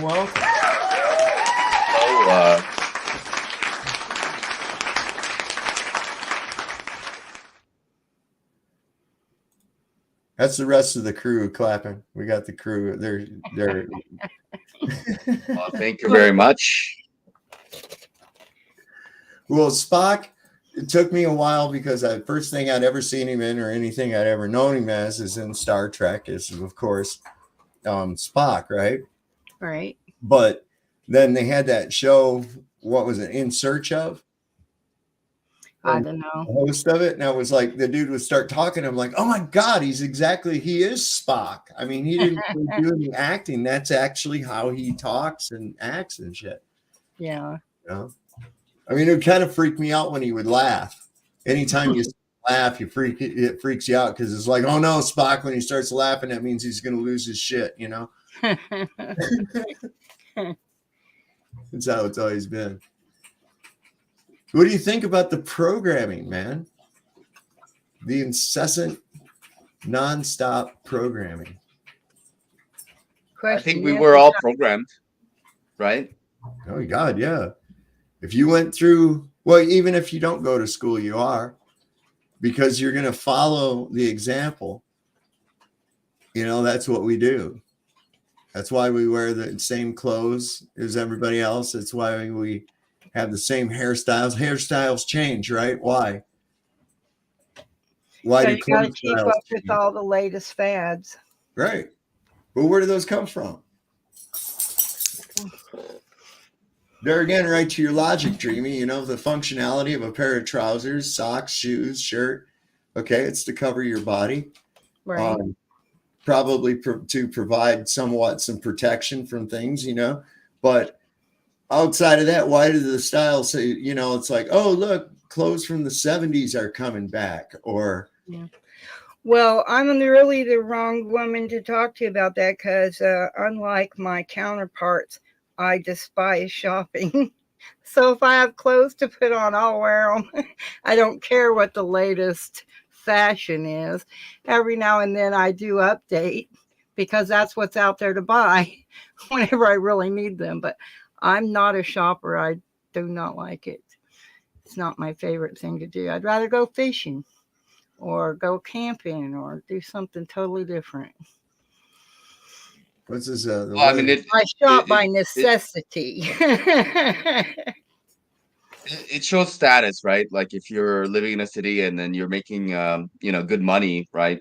It shows to everybody else that where you are in life. If you have nice clothes and obviously these designs and styles, they change constantly, so you have to buy new things all the time. So you're focused on what's the latest, right? Like the So material world. yeah, it is the material world, so Got to keep up with the Joneses. you got to keep up with the Joneses. You do have to keep up with the Joneses, otherwise you get left behind. Yeah, he who dies with the most toys wins. Right. That's, I guess, the idea. That's why I love the song by Pink Floyd. It's on the Animals album. Dogs. If you ever really listen to that song, put on some headphones, fire up a J, and listen to that song. I'm serious, man. It's exactly what this world is. That song completely describes the dog eat dog world that they try to propose that you exist in. This idea, this is why they push. There's Brian Staveley showed up. That's why they push the evolution and survival of the fittest and that kind of bullshit idealism, and that's not even real, because the way things work, nature does not work on a spirit of competition necessarily as it does on a cooperation. You find that everything within nature is very cooperative. Right. Very, very cooperative. Even right down to the mycelium that's within the soil, which is a fiber, like a neural network of fungi that actually communicates with the trees and provides communication throughout the forest amongst the trees. Right. And it's really crazy because like a tree over here that's not getting enough nutrients, the mycelium will get excess nutrients from trees not using it and transfer it over to that tree. Right. If you pay attention to just pick one tree or bush in your yard and just pay attention to it, and I mean, watch what it does just on a daily basis. If you want to talk to it, I don't care. But go out there and then, like on a day when there's no breeze, look at that tree and watch what it's doing. I have one out my back door, so I watch it all the time because I go out there to smoke. But sometimes this branch will wiggle around and another branch wiggles around. The whole thing's not wiggling, like in a breeze, all the leaves and branches and stuff will be moving. Mm-hmm. Mm-hmm. And then you without really thinking, start talking to it and says, are you talking to that branch over there? Just in your mind, you'll just start thinking, and then you'll watch the tree and it can become very comical. They are definitely alive. They're very interesting. I have a rose bush. It's a beautiful. Oh, there's vines. Vining plants have like a mind of their own. It's really crazy. Just a second here. We got Jesse is here to with us tonight too. Oh, cool. Hi, everybody. Hi, Sovereign. Hi, Dreamy. Hi, Not Chiquita. Just wanted to say I'm a fun guy too. Look at here. This is a fugly fun guy right here. He's a fugly fun guy. You see that nasty, ugly looking face with the eyeball and shit, but it's a mantis mascaria. Ha! It's cool. So, yeah, I have like morning glory vines that grow all around my porch and my carport and shit. They can be a bit of a hassle at times if you got to keep them cut back. Right. But what was really cool is my Jeep hadn't moved while I was in Vegas. And when I got back, you could see that there were vines coming from up the post of the carport and somehow reaching toward my Jeep, trying to get to the door handles to the Jeep. And it's like, how do they know that's there? Right. They didn't just go out all different directions. Right. Just that particular direction was the closest thing that they could get to, it was probably about almost 3 feet away from the post. So how did that vine know to start growing toward my Jeep and not some other random freaking direction? That's what blows my mind, man. Well, that's what I was going to say about the rose bush that's near that tree. In the summer, it gets really hot. And that tree, I had cut back a bunch of its branches before I really paid attention to it. And then, but it does this thing where it takes its branches on that particular side of the tree and it reaches way out over the rose bush to like shade it. Yeah. And I think it does it on purpose because the other branches aren't growing the same. So it seems like it puts its energy over in the direction of the rose bush to cover it, to give it some shade. Sure enough, most likely. So yeah, plants are incredible, but yeah, I like them. Those things. I'm going to show you that just to show you how bad people get conditioned by the news and shit like that. You might have seen this if any of you have Twitter. This has been all over the place, but this guy is at a poll. Of course, everybody knows today was where you go to the suggestion box of slaves. And this guy apparently was coming back from doing his vote or whatever. This guy is, I guess he's a pollster, you would call him, or something. Somebody who's handing out talking points of one side or the other. And apparently the guy with the camera is a conservative or a Republican or whatever. He's on the right side of the pretend paradigm, and this other guy's on the left. But just watch this crazy interaction, man. You fucking people tried to overthrow the election. You might as well have been walking up to my head on the way to the polling station, putting a gun in the head, trying to tell me not to vote. You expect me not to take that fucking personally? You fucking try to overthrow elections with violence, and then you're out here among decent people. Thanks for coming out. What do you have to say that, huh? What's on your fucking? It's obvious this guy is totally in bed with the whole J6 bullshit thing. I would say he's either CNN or MSNBC indoctrinated. But yeah, you try to overturn elections with violence and shit, and it's like, really? That guy you're talking to, right? What are your policy prescriptions? Have a nice day. You've already fucking voted. rapist rights. Yeah. Involving yourself in people's fucking families and their fucking bedrooms. It's pretty wild. You fucking animal. You try to steal my vote next year, I'm gonna fucking remember you personally. Dude, thank you. It's fired up. I'm taking a fucking picture. Yeah, he's fired Is that up. all right? Yeah, you can. Remember when we used to It's a say one-party take a consent picture state. that lasts longer? Yeah, one party state. You want a fucking one party country is what you want. Hey, sir, how are you? Okay, so the dude said it's a one-party consent state, which means that you don't have to have the consent of the person you're recording, right? And that idiot thought he meant political party. He did. He's like, oh, you want it to be one party. Oh. How are you? Headed in to vote? Could I get a Republican sample ballot? Sure, thank you.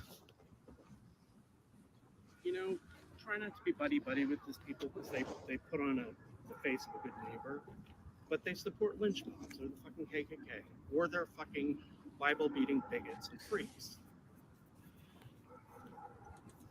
Bible thumping bigots and freaks.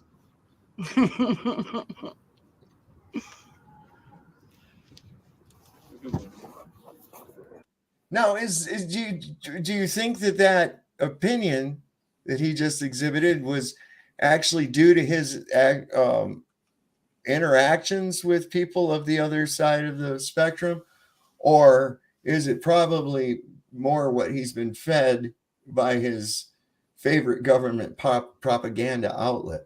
I say he's highly programmed. Spoon-fed bullshit. Yeah. And they just believe all that. Crazy, crazy, crazy shit, man. Well, it's weird. Those that really get the angriest think that everything is about them, not other people, but just them. That's how I see it. I'm seeing it more and more around me. There are some people that just think the whole world's all supposed to cater to them, bow to them, accept what they have to say. No ifs, no ands, no buts. And if you don't, you're hurting their feelings. emotionally charged. You know, they're like the Karens, right? I mean, they present themselves in the side of right, in their own world, you know, in their own messed up world. You know, they're like they're doing good for the humanity. Like, put the mask on, you know, put the gloves on. You know, we got to save people, right? Vote, everybody, otherwise, you know, the Nazis are going to take over and everybody's going to die. Right? So it's very extreme and polarizing, but the main problem is that they're not really aware of what's going on. That's the main issue. It's just like they got whatever they got from the programming and they're really running with it. And the allegory of Plato's cave. You're muted, Jess. Jess, you're muted. It's feelings first mentality, you know, feelings, then emotions, and then if intellect comes into any play of it, but it's all feelings first. How do I feel? How has this programming made me feel? And I want you to feel how I feel. Right.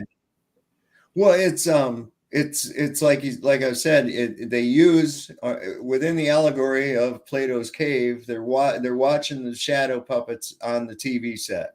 That's what they're doing, and that's where they're getting all their information as to the outside world is coming from that. And so they take that as real, and they take it as real because that is carefully woven in with just what you were talking about, Jesse, intricately woven with emotion. Right? What was the first thing they did, man, when they tried to get you on board with pounding on Palestine? The first thing they did, the atrocity against babies. Dead babies. Right. Atrocity against babies. Oh my God, that's awful. People have a vitriol reaction to it. Right? Well, then they need to stop doing it. We're not the ones over there doing that. So they need to stop it. True. It wasn't true. I mean, the well, bombing, I know, but I'm just saying. The bombing of civilians right now, that's actually happening. Right, and that harms everybody. The thing is, what they said that these Hamas people went through and beheaded a bunch of babies. And that never happened. Nobody ever confirmed that or anything else. It was just another one of those propaganda stories. And it's the dehumanize. It gets you to dehumanize the people that they want you to kill, right? Whether it be the dirty Krauts, whether it's those fucking dirty Japs or the fucking Gooks, or whether it's the whoever, they always have a negative moniker for them, right? Yeah. And listen, they went so far as, think about this, man. And after World War II, when World War II first broke out, there was such anti-Japanese sentiment in this country. Right. The National Guard had to be deployed to protect the cherry blossom trees that are down around the Jefferson Memorial at the tidal basin, because those were a gift from Japan. They went as far as to remove the citizenship of second, third generation Japanese Americans merely based on their race, took all their shit and made them go live in a concentration camp. Here in America, here in the United States, they did this. Okay, they had songs. They had this song called "We're Gonna Have to Slap the Dirty Little Jap." They sold ashtrays with a Japanese face in the bottom of it, right? Typical, stereotypical, with the buck tooth and the glasses and the little Tojo hat. And that was, you could put your cigarette out on his face. I mean, this is no shit. They did this stuff, right? And look at how many did they sell? That tell you how many sick people there are on this stupid world. It's easy to get people onto it. Look, that was even by emotion. We know now here in the 21st century that Pearl Harbor, they knew that attack was going to happen. That was completely set up to happen to generate support for our involvement in another big war. Right. We're not down for it. We didn't want to get into it, man. We had enough with World War I. We had enough. And here it was. But this was different. A sneak attack on Americans unsuspecting on Sunday while people were at church and while they were sleeping in on their only day off. Those dirty, sneaky fuckers. They knew that was going to happen. That's why their other carriers were out to sea. Okay? But if we vote harder, then we may be able to fix it. So that was as a voter, I'd vote for Afro Man and his lemon pound cake. He's You running know, for president. look, I did look. I just watched the series that they had. It was like a mini series of the Pacific, and it was done by Tom Hanks and that bunch, right? But it was amazing because I know of people that and have talked to people from that era in my lifetime, and I have a great understanding as to what was going on. And when that happened, it generated enough emotional support, especially by the pressing of the media and the narratives that were coming out of course, Washington, D.C., that people were lining up in droves to join the military, join up in the Marines to go and fight against the dirty Japanese. And of course, by default, that put us at war with Germany as well. So it got us into the whole big show. But it was amazing that many people, that short amount of time after such a devastating war, such as the Great War, the war to end all wars. And here we go flying right back into the fray of it. Amazing propaganda. It had a great I'm not PR for thing. war. Not my favorite thing. I just think that's horrible. It's whatever works. It's it's whatever works for them. It just makes people rich. So, It makes a small amount of people rich, and that's it. That's what it does. We don't have to participate, though. But you got a lot of people, they just want to pad their own pockets.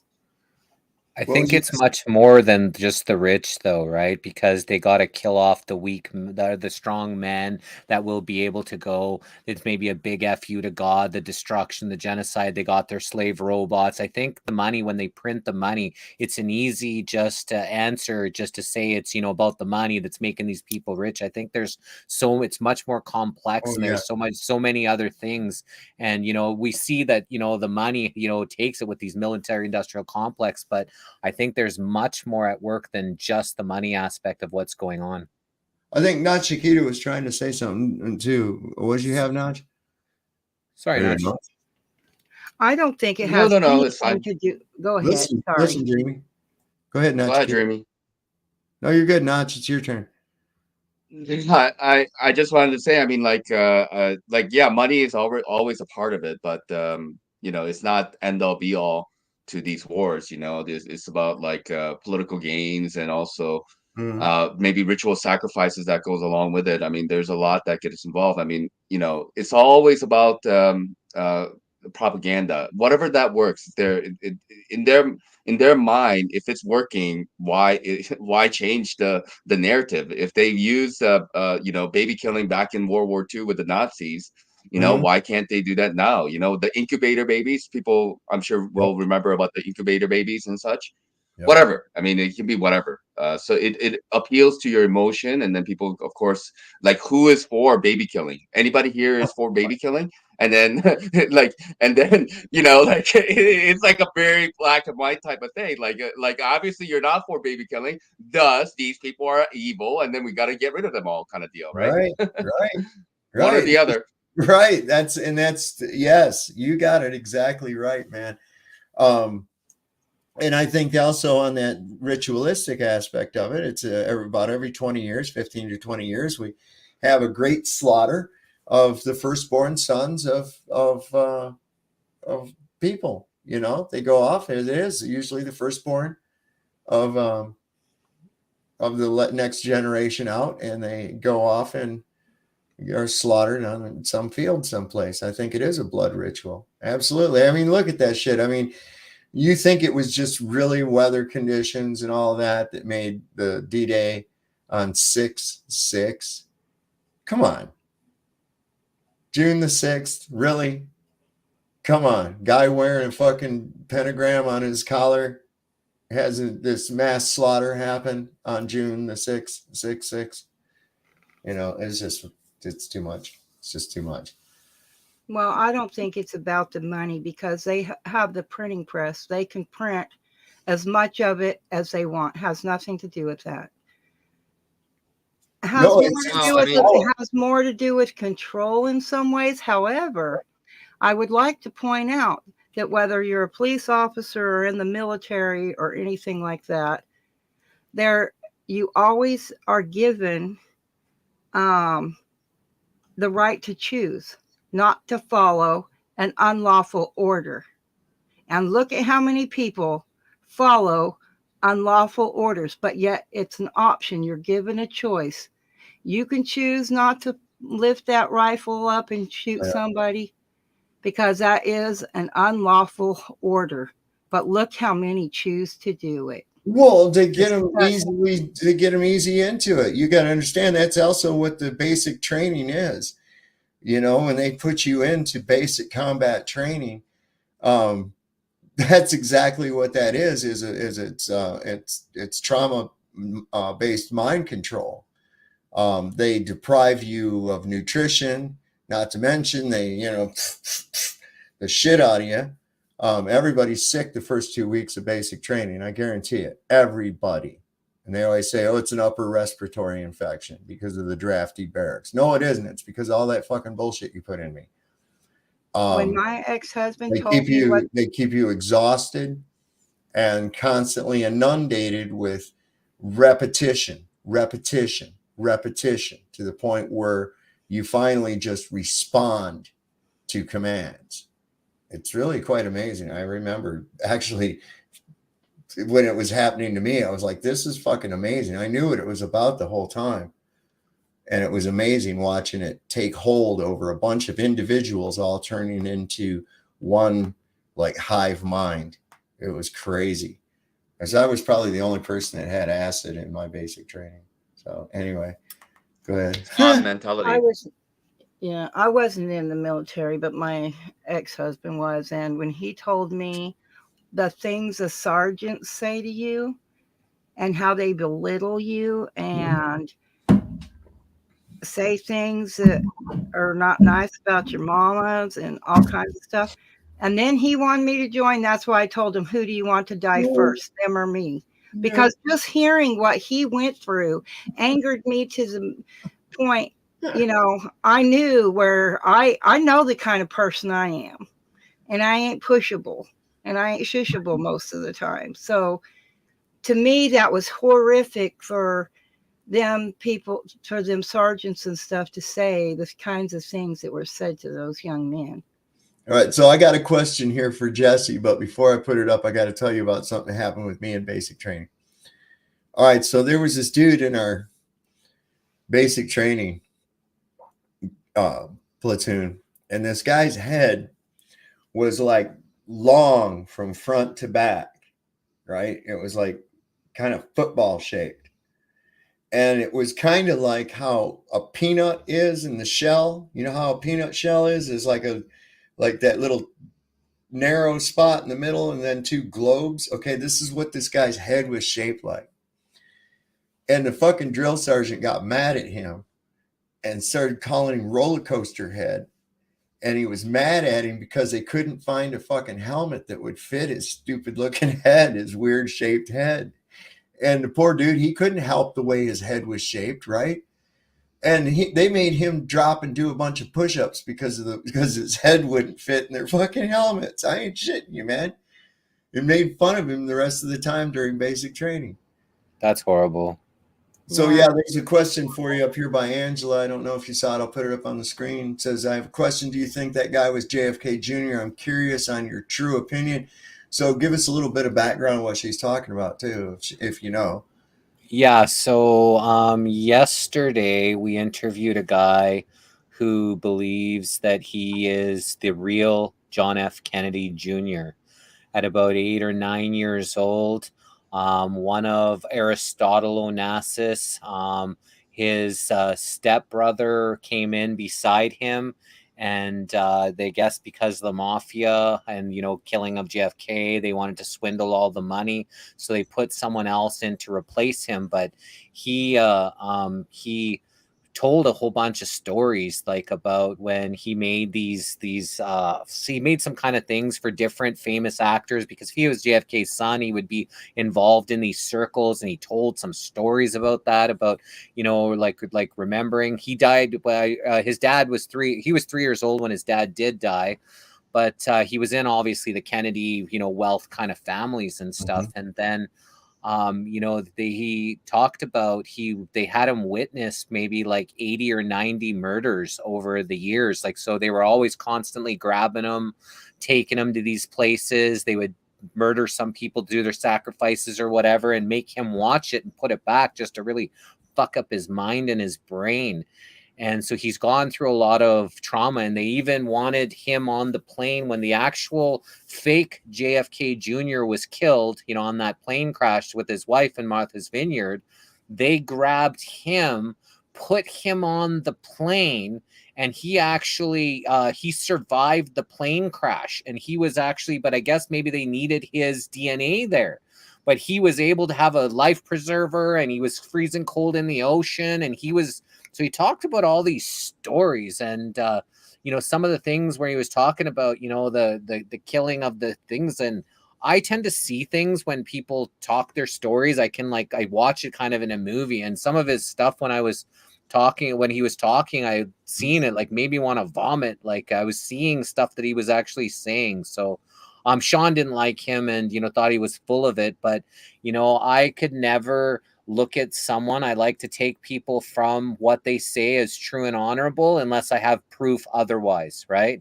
And so from what he said, I actually believe that he is being honest about it, right? Like unless someone could prove to me, and feelings, or your discernment doesn't prove shit, right? Like, so I just try to take people at, where they're at and believe what people are saying. How did you find him?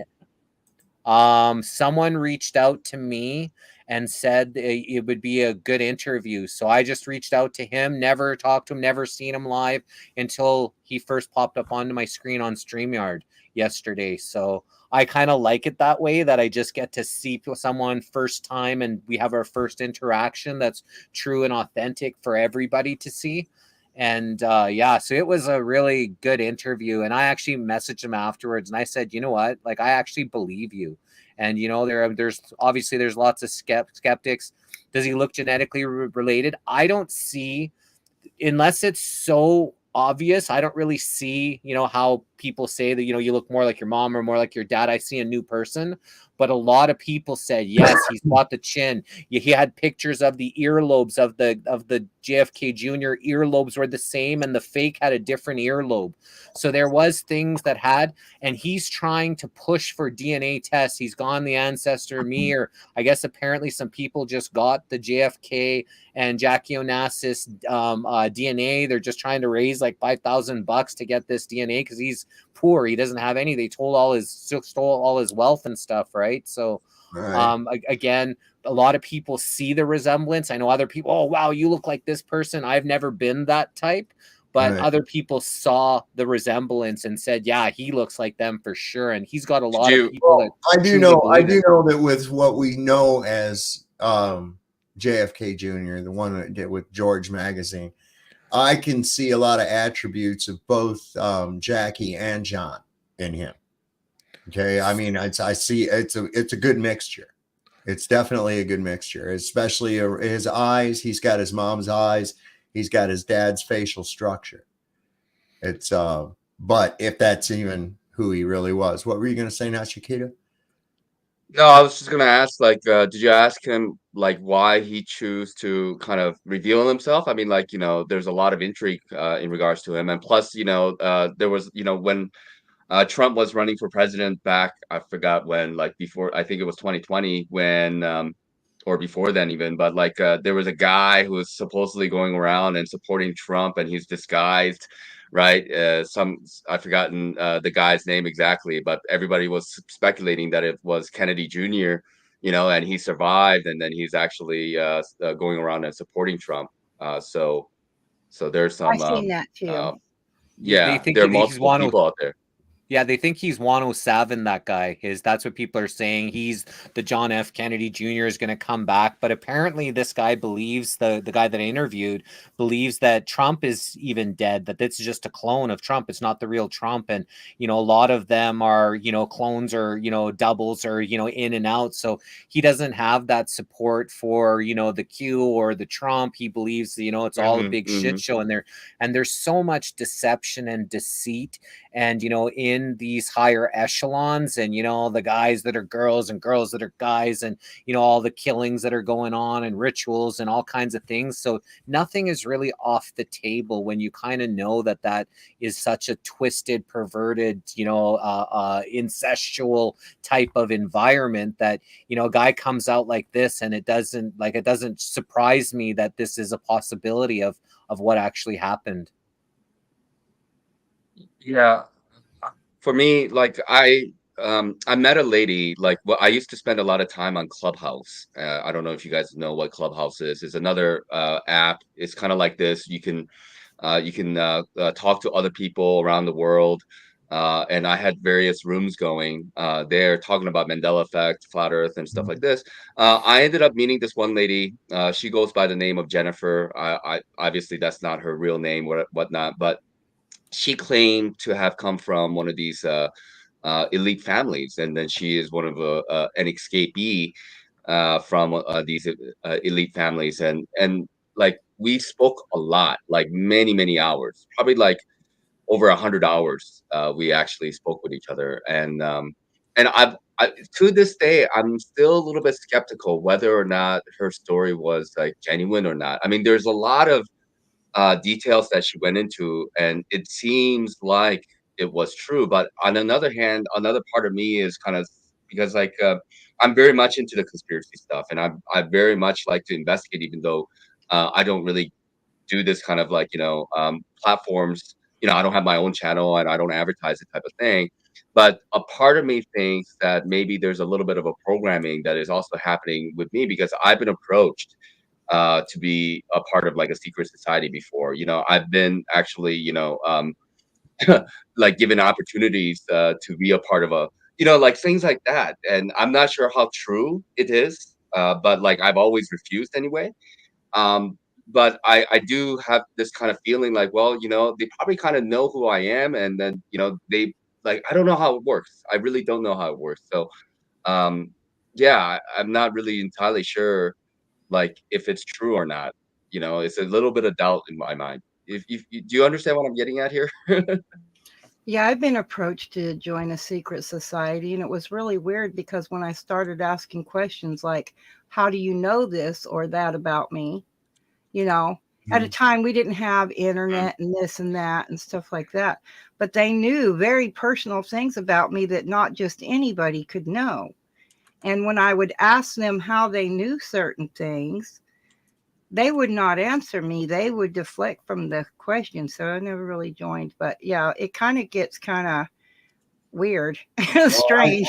I refuse to join any organization that has such lowly standards as that they would accept me as a member. So, you know, fuck that. Look here, Mandela effect thing. You might not have been here now, Shakita. I'll show you. I'm just going to put me up full screen for a second. One of the things that was crazy is the fact they knew how creative I Oh, was. look, C-3PO with a golden leg. This is from 1978. This was sent to me by Rene Bernays. And look, C-3PO has a gold leg. This was authorized by the whole Lucas thing. It was part of a promotional deal with General Mills. And this is worth quite a bit now.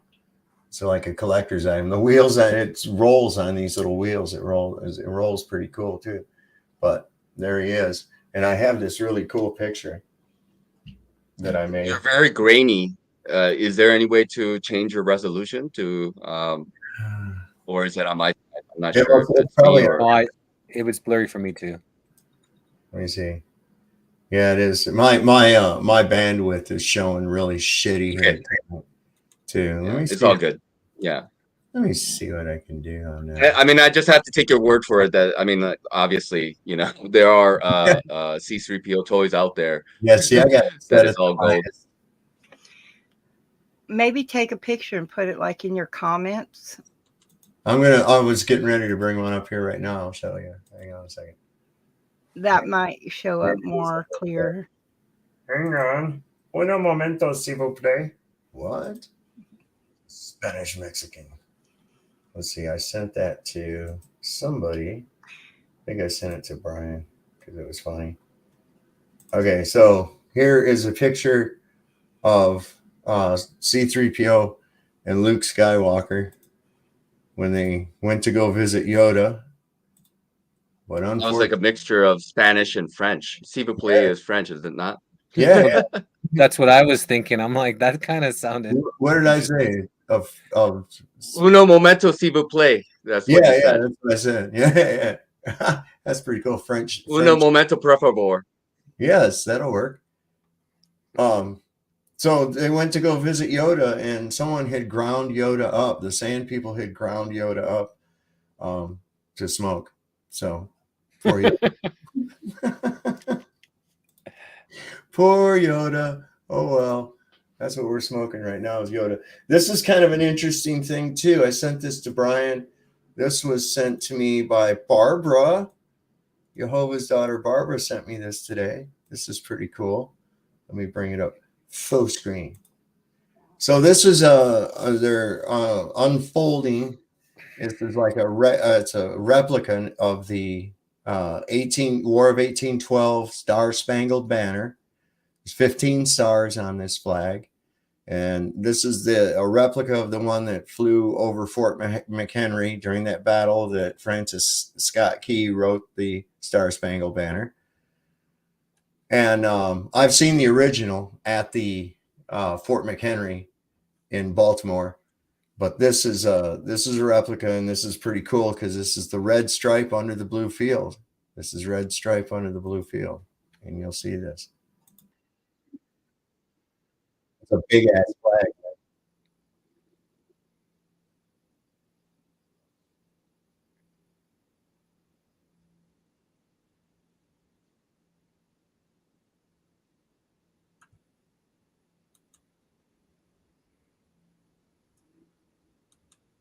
There it is, man.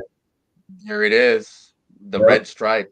You know, because when I looked at these flags, it's about the pattern of the red and white is the same in all of them. It starts with the red and it ends with the red. It's the size of the blue square that is different, you know. Yes. And that's what changes it from the red at the bottom to white at the bottom. So I thought that was kind of amazing. That's a good one. It's a good one. We're always looking for that residue, baby. Always looking for that residue.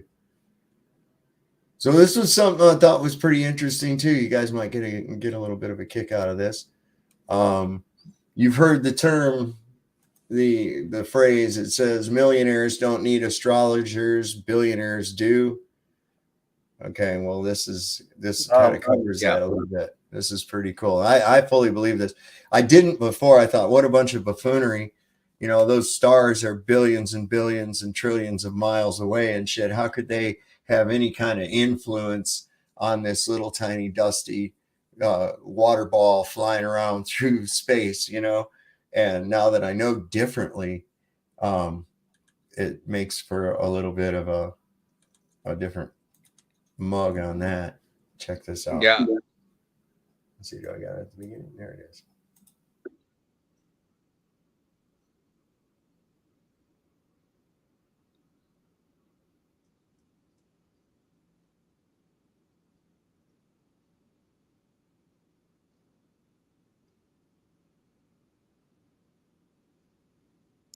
Is there supposed to be sound on this? There's no sound.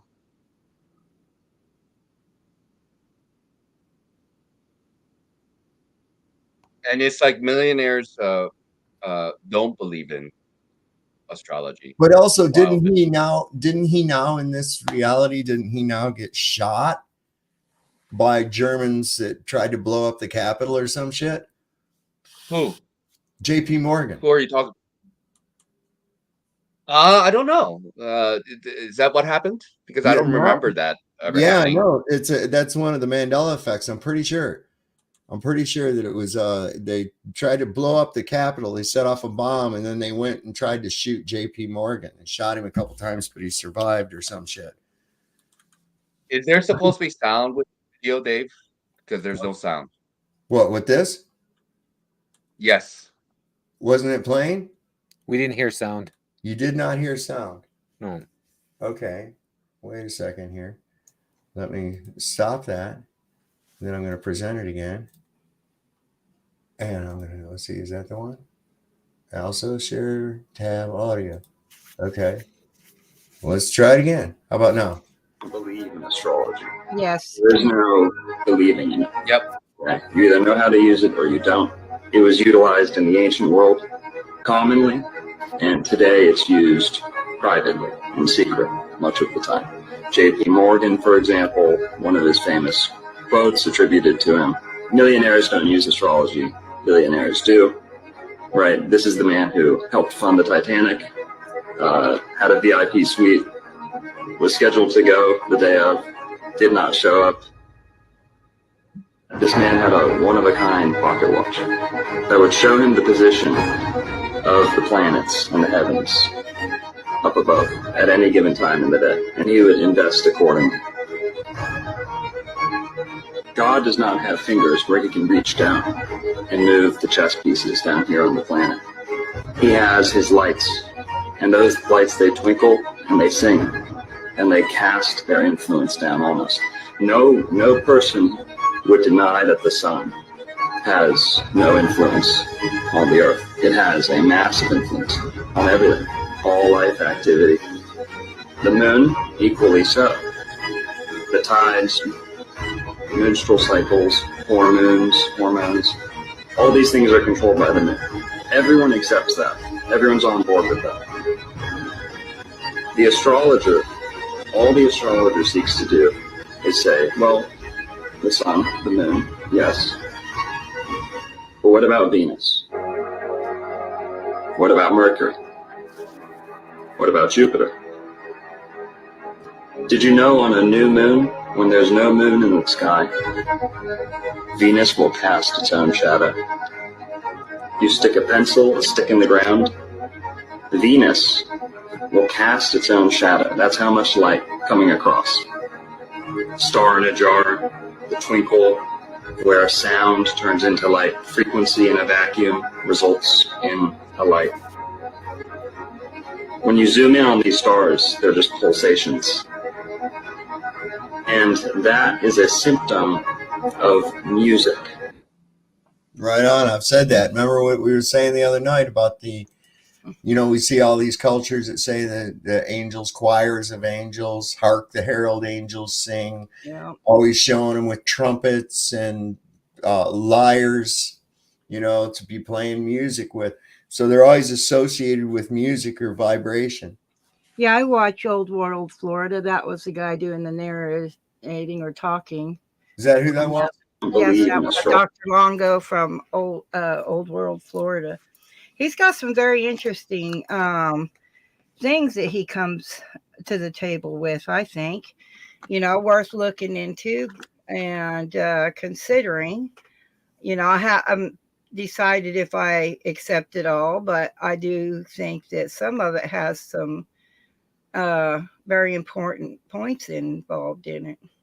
Like, I've never lived in Florida, so whenever they call the orange the golden apple, that sure was like interesting. That's like, wait a minute here, because we don't think of it that way over here. It's just an orange. Right. Yeah. And you call it the golden apple, Well, it all stems down to also we, as I've said before, we're co-creators, I think, with all of it, and I think that the stars are part of that as well. The stars, I think, are probably sentient and, much like depicted, not necessarily, wearing gowns and having wings and all that shit, but, actually each one a member of a grand orchestra that's creating this reality, and we co-create within that reality that's projected from that. And it's really amazing. They did this study at Harvard in 1957 with these rats. And this is really crazy. Check this out. This was amazing what they found out with these things. Let me bring this up real quick. Watch this. Harvard study in 1957 by Dr. Kurt Richter placed rats in a pool to test how long they could tread water. On average, due to exhaustion, they would sink and drown after 15 minutes. However, right before they gave up due to exhaustion, the researchers would pluck them out, dry them off, let them rest for a few minutes, and put them back in for round 2. On this second try, how long do you think they lasted? Remember, they had just swam until failure only a few short minutes ago. How long do you think? Another 15 minutes? 10 minutes? 5 minutes? No. You are all wrong. 60 hours. That's right. 60 hours of swimming, which is 2.5 days. The conclusion drawn was that since the rats believed that they would eventually be rescued, and so they could push their bodies way past what they previously thought impossible. I will leave you with this thought. If an unstoppable belief can cause exhausted rats to swim for that long, what could a belief in yourself do? How capable could you be? Remember this. Remember why you're here. Keep swimming and never ever quit.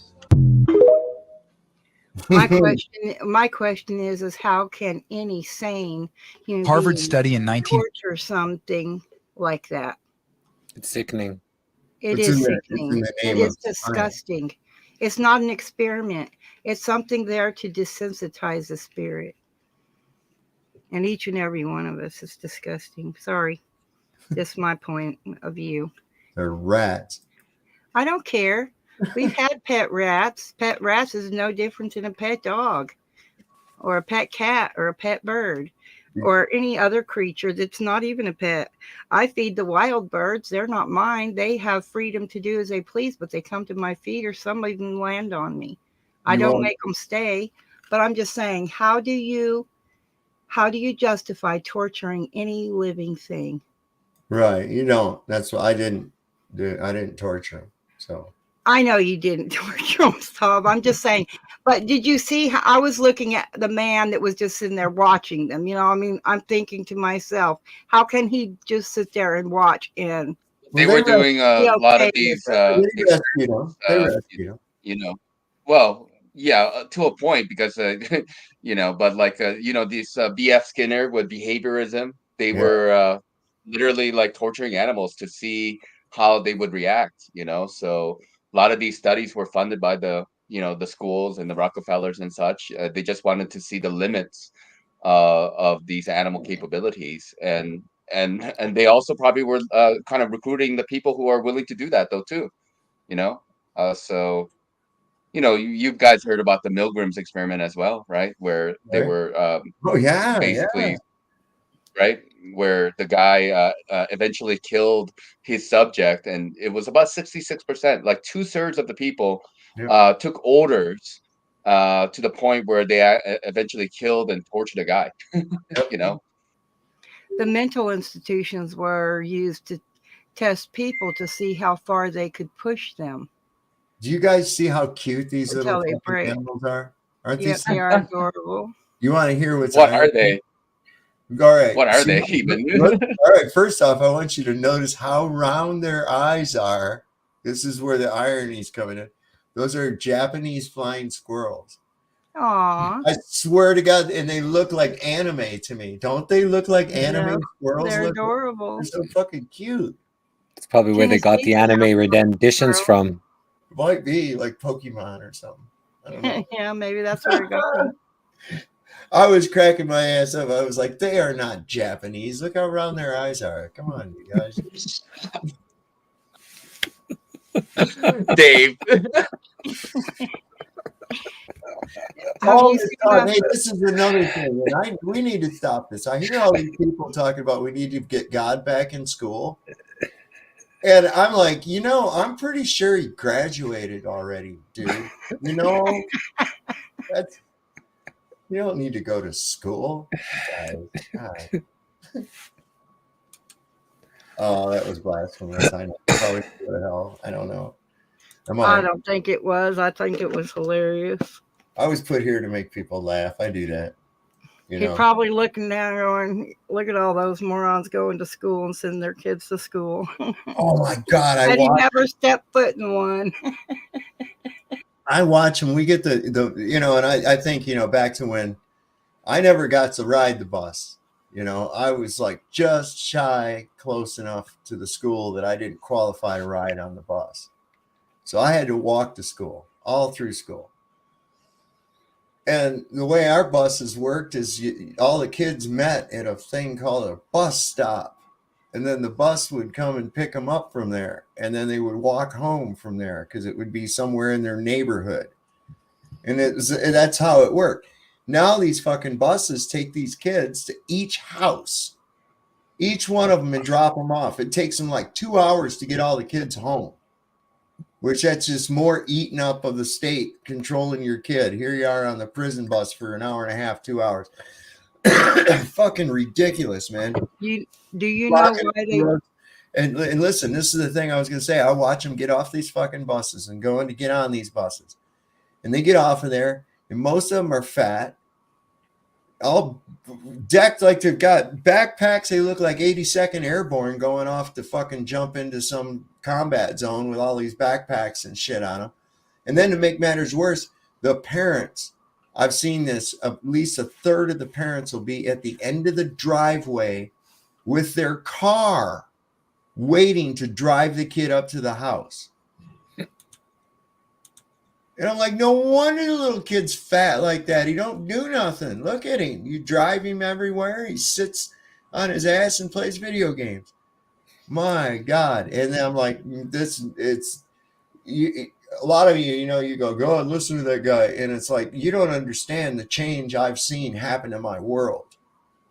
From the 1970s to now. This is like a total alien place, man. It's not even close to the same. Not even close. The way people are, the way people act, everything. It's terrible. Yeah. It's crazy. Like the amount of changes that people must have experienced. Like my parents are born in 1930s. And, I mean, that's they remember World War II.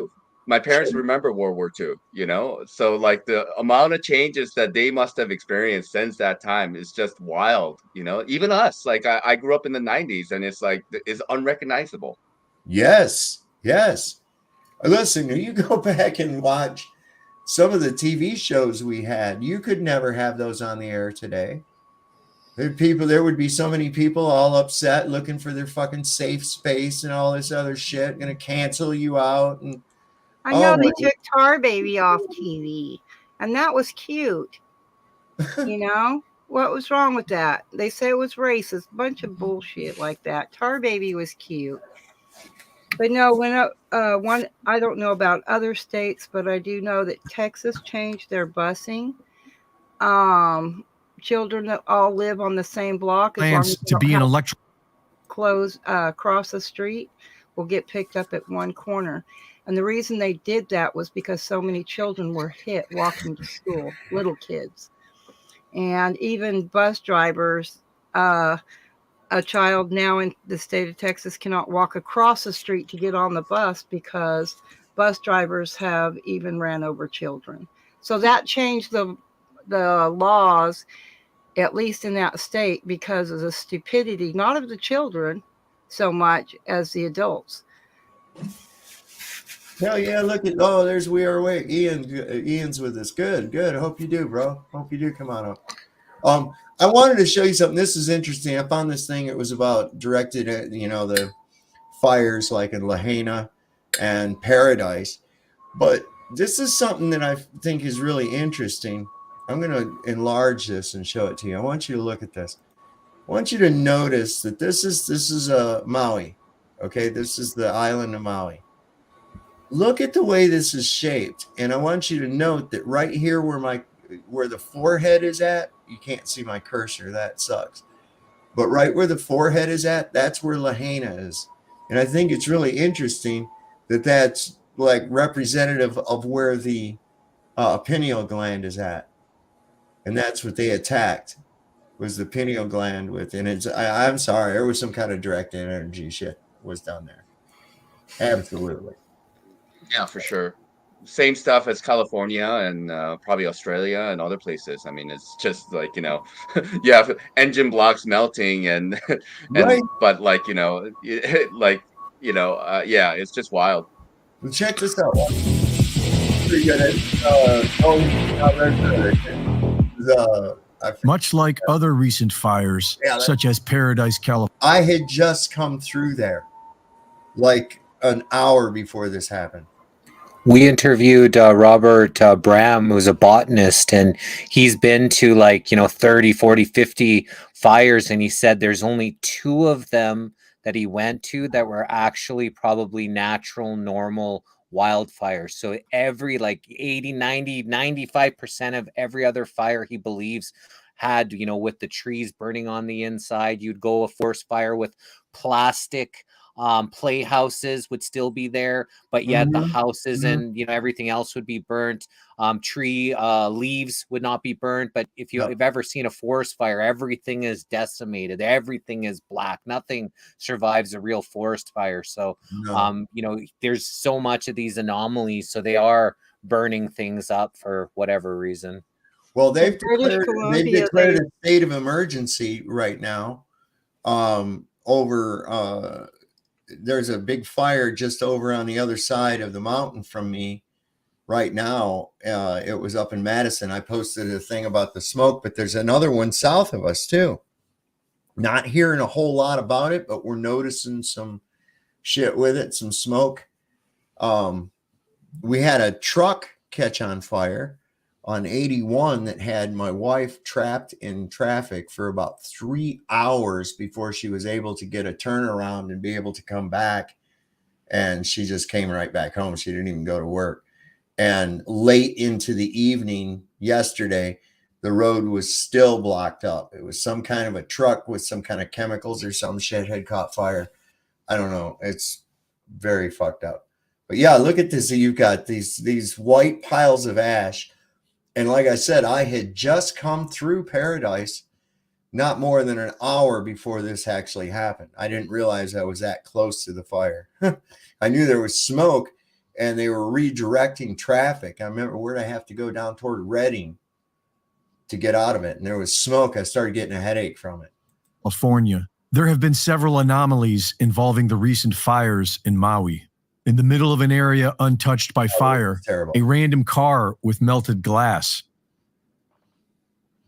and melted aluminum alloy wheels and NORAD-tracked CCP satellites directly above all 3 fires at the time of ignition.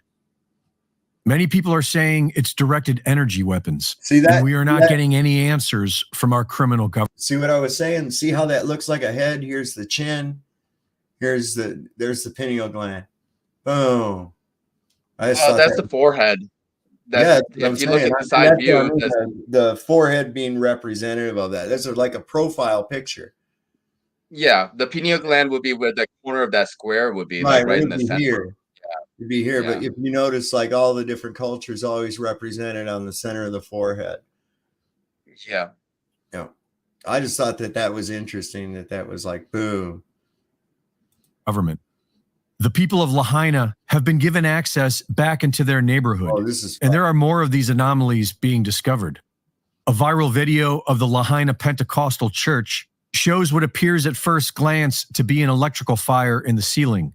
But how is everything in the church pristine, except for a portion of the roof seam and the wall at one end? Many are saying this looks like a laser cut through the roof.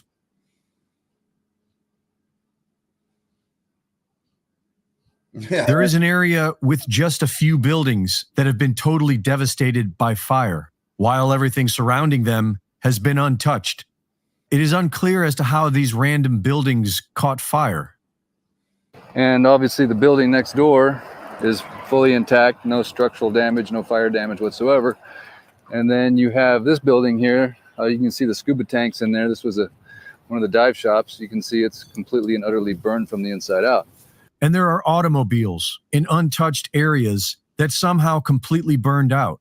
Once again, with melted glass and aluminum. Right? Little parking lot, gravel. Everything's looking good. Those cars are probably working somewhere. These have been here for a while. But then this thing, and I know it didn't get moved here because you can still see the scorch marks on the building. Okay, so see, that's how nuts, did this thing catch man. fire? Scorch marks, right? It was definitely burning right here.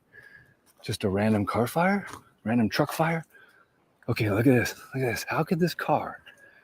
Okay, the building is perfectly fine. We got a concrete parking lot, right? I mean, even the trees are still good. And yet we got this guy. I mean, this car is melted, bro. This thing got absolutely melted. I mean, there's nothing. Someone probably threw that water bottle in there, but look at this thing, man.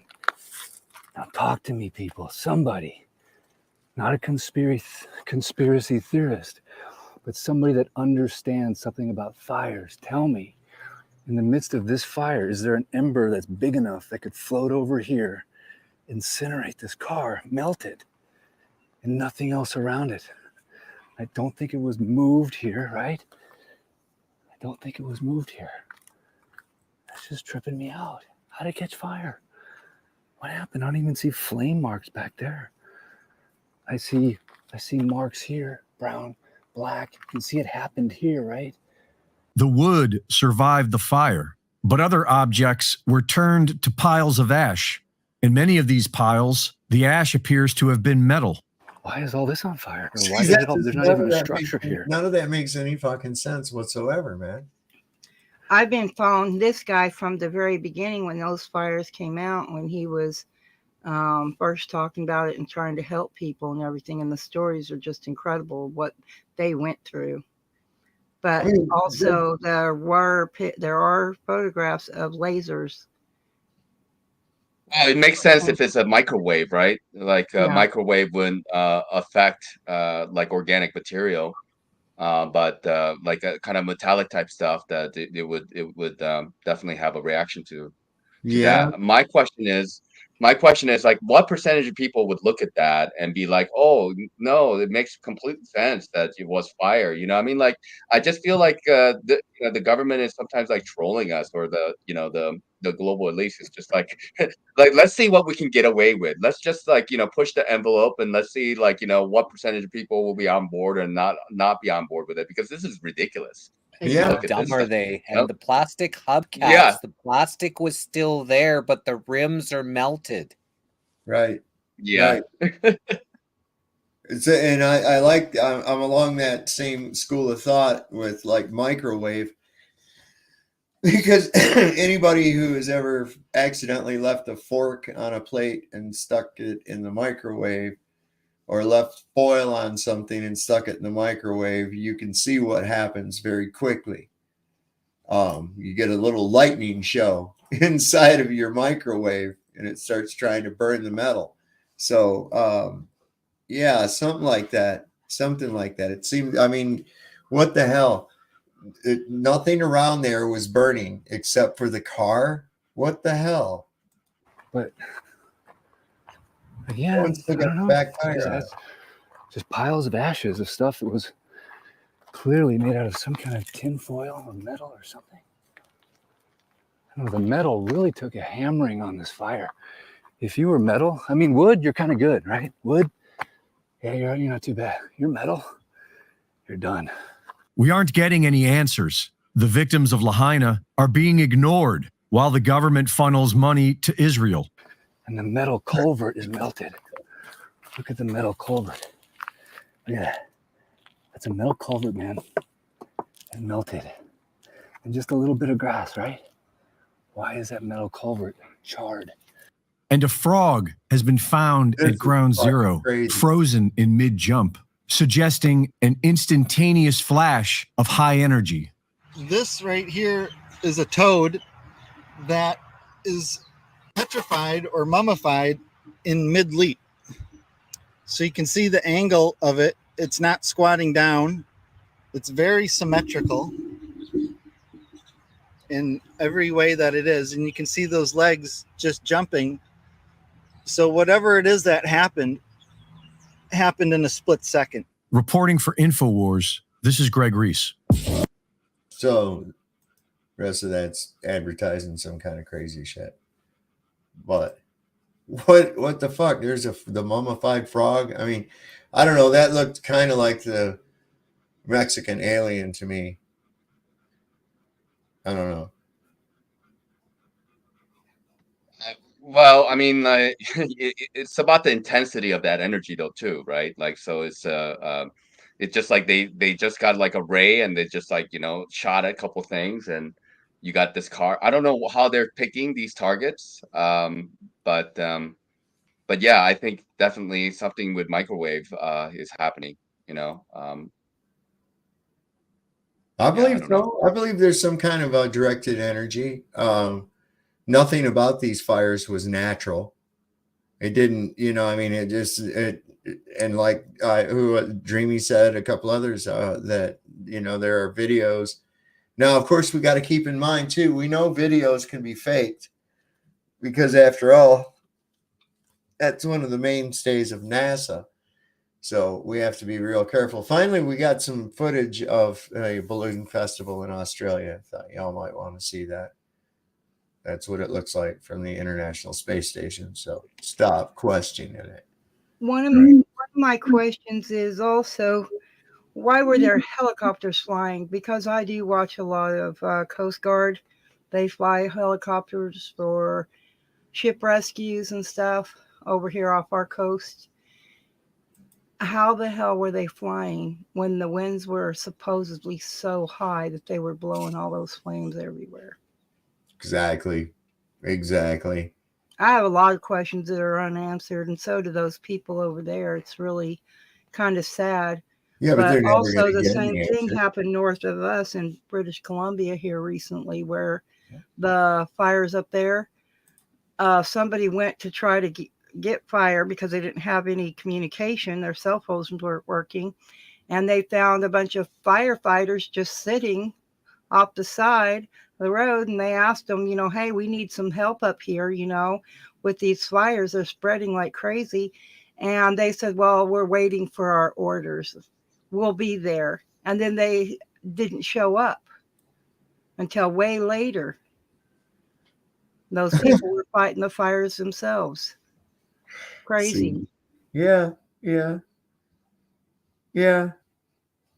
And it's like we noticed that anybody that was trying to render any kind of aid to those people was run out of there by none other than FEMA, who isn't really doing a damn thing. It's like they want to be the arbitrary lone savior, but they're not really doing anything, and they want to stop other people from bringing anything in. It's almost like they're of course they're going to be the opposite of what they're purported to be, right? Of course they're going to be that.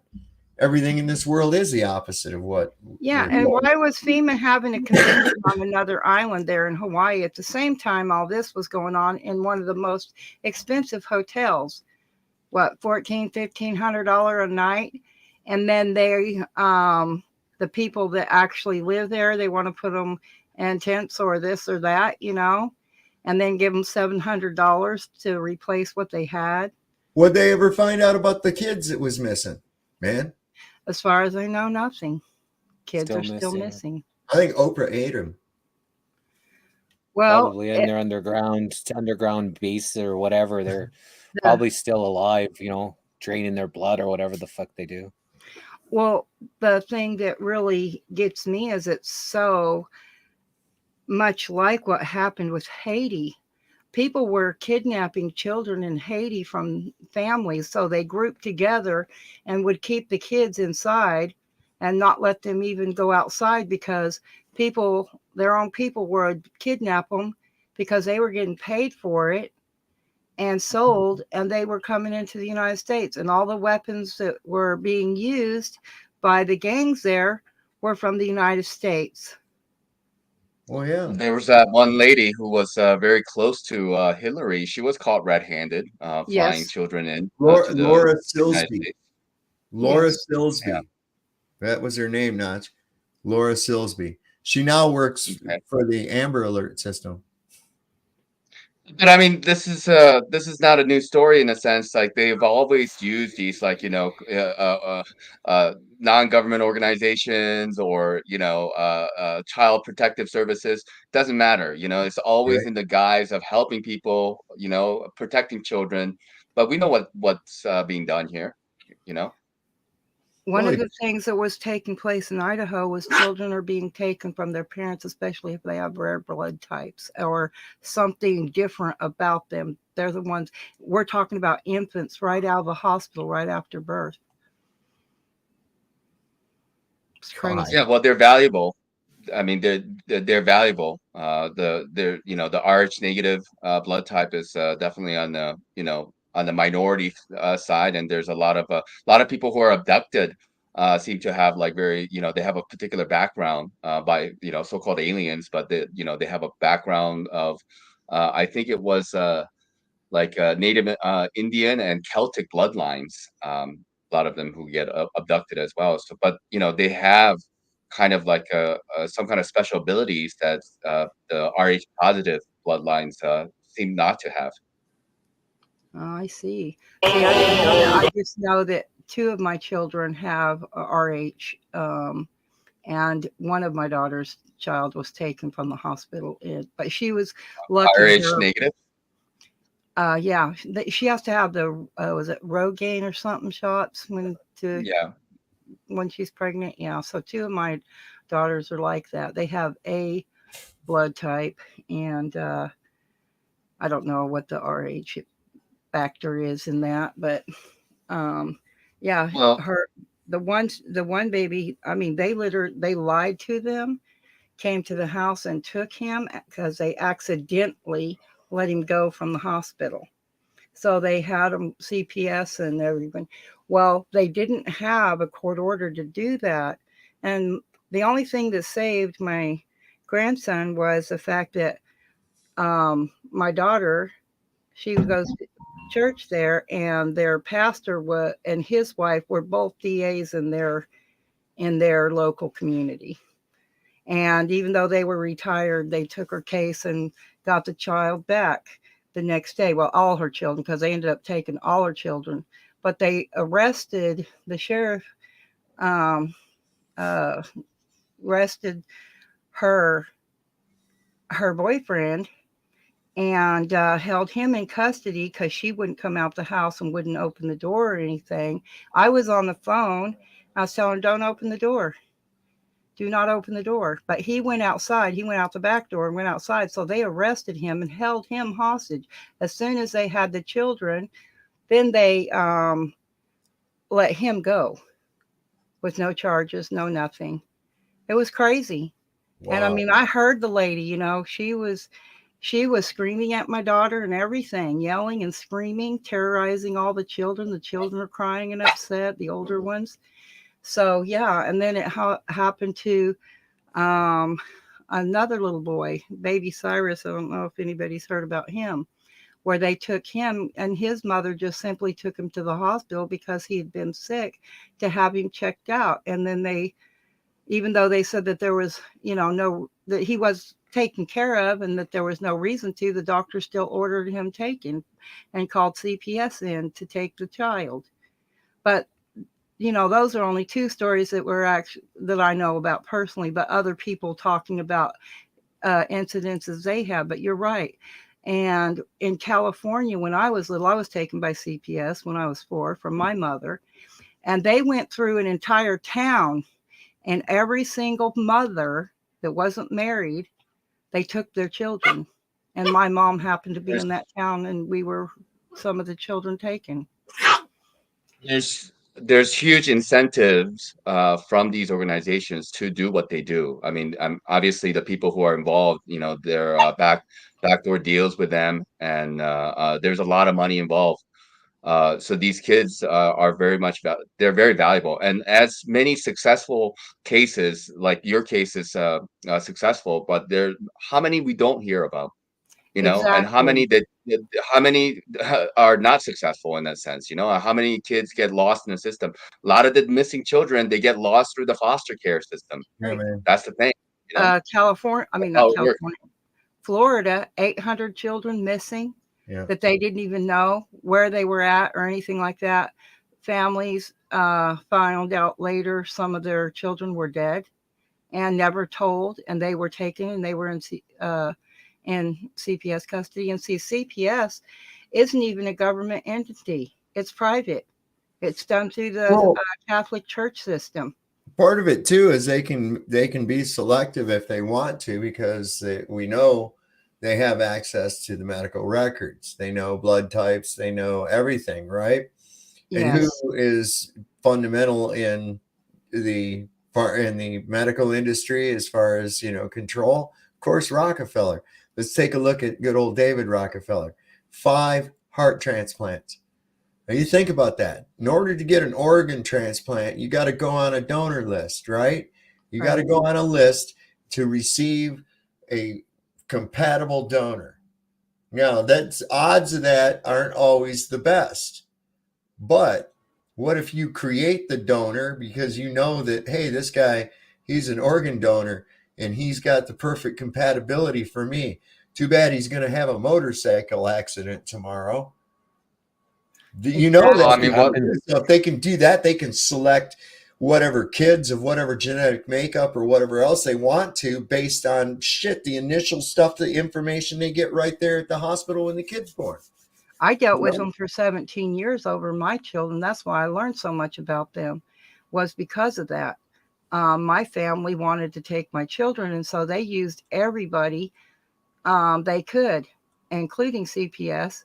And a lot of it was simply because I would not buy into their stupid religion and all that crap. I was kicked out of their church when I was 16, and I stayed out and I didn't join it and everything. And so I was just a heathen, and my kids need to be protected and taken care of. You know what I mean? So I fought 17 years. Sinner, apostate. Before I finally won it, and they left me alone. That's it. So you want to see, check this out. This is kind of weird, man. So we get propagandized like heavy duty in this country, right? Mm-hmm. But watch, we're not the only ones. Everybody's programming the people on their farms, man. This is crazy. This is a Russian recruitment commercial that just recently came out. It's got subtitles. А говорили, натовская не горит. Горит. Горит так, что хер потушишь.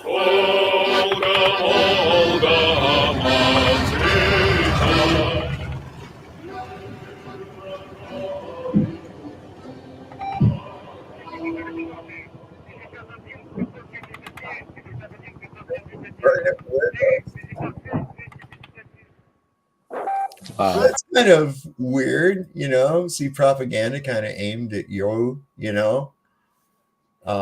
getting their people riled up. NATO equipment burns. Look how good it burns. Come burn it with us. That's fucked up, man. Yeah, but it's fascinating that it actually looks like, some of these cars that were burnt and incinerated and stuff without the grass and thing around, almost like the directed energy weapons they were showing in that commercial. Isn't it though?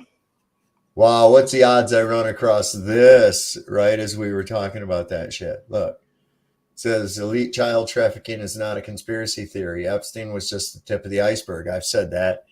Yeah. Please research the Franklin scandal and cover up the Dutroux affair, CIA finders cult, Vatican sex abuse scandals, McMartin preschool tunnels, Presidio military base scandal. See, that's what I'm saying. There's so much smoke.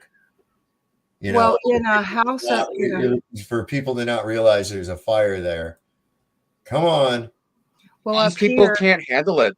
That's the thing. Go ahead. Yeah, I believe that, Notch. I believe that. I was going to say that up here, I called because there was a lady, she had foster kids. And her husband wasn't supposed to be there due to domestic violence. And when I made the phone call, they said, well, it doesn't matter if he's there. He's not the one listed on the paperwork as the one taking care of the children. I thought, what the heck? And then other families, I found out their children were placed in families where taken away from them, placed in families where at least one person was a sex offender within the household. These are the places that they're calling better alternatives and leaving them with their parent. God damn. It's that crazy. The foster parenting program is really pretty pathetic. Well, so I'm just gonna say bye. What's that? I'm just gonna say bye. I had an interview and I just had to do some uploading and stuff. So I saw you guys on. I thought I'd just quickly stop by while I was doing my stuff, but I'm gonna get off. So see y'all later. Good seeing you all, and have fun with all this fun information. All right, Jess. Well, thanks for coming on, brother. I always enjoy having you on. Nice seeing you, man. Right on, Jess. See y'all later.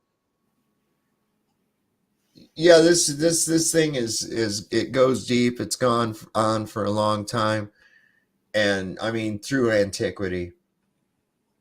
And it's time people they need to shake their brains loose and go, you know what? How they need to actually, I think if people could sit back and realize how much of their ideas are not theirs, that they were given to them by the man, if you really want to put it down to it. But you know what I'm saying? Not everything was given to you through this system. And if you shake that away and then go, okay, I'm only putting on here, I realize that I am in a world of deceit. So I have to question every goddamn thing that I've ever been told. Yes. And you start, like I showed with that dominoes. Once you get the globe, then once you get that out of the way, the rest of it just starts falling down. Boom, boom, boom, boom, boom, boom, boom. No hope for it at all. So, yeah. But yeah, when people put so much faith and blind faith in this entity they call their government. It's not mine. I've told people many times, oh, my president, and I'm like, not my president, I didn't vote for him. And yeah, I mean, they will look outside themselves instead of just use their own thoughts and reasoning and common sense themselves. Instead, they'll go to, who they think has an education that can answer their questions instead of actually use their own. And those people, they wear pants and dresses just like everybody else, Yeah, they're just people. They're nothing special. And I try to tell them that. That's right. We're all equal. We can answer our own questions. We don't need the president. He's running a business. That's it's a corporation. That's his business. We grew up and we heard that saying when we, got too nosy, run along, mind your own business, right? Yeah. And adults still don't get what that means. Mind your own business, means take care of what you need to take care of. Stop butting your nose into other people's business. It's none of your concern, right? I mean, look how easy people are. Okay, so let's take a look at what happened here recently in Israel and Palestine. Okay, so notice the two places that I just mentioned. Neither one of them is the United States, right? It's Israel and Palestine. Get it? All right. But we've got people here in the United States violently attacking one another over their opposition to one side or the other. In the United States. What in the fuck does that have to do with the United States? And why are we making it our business?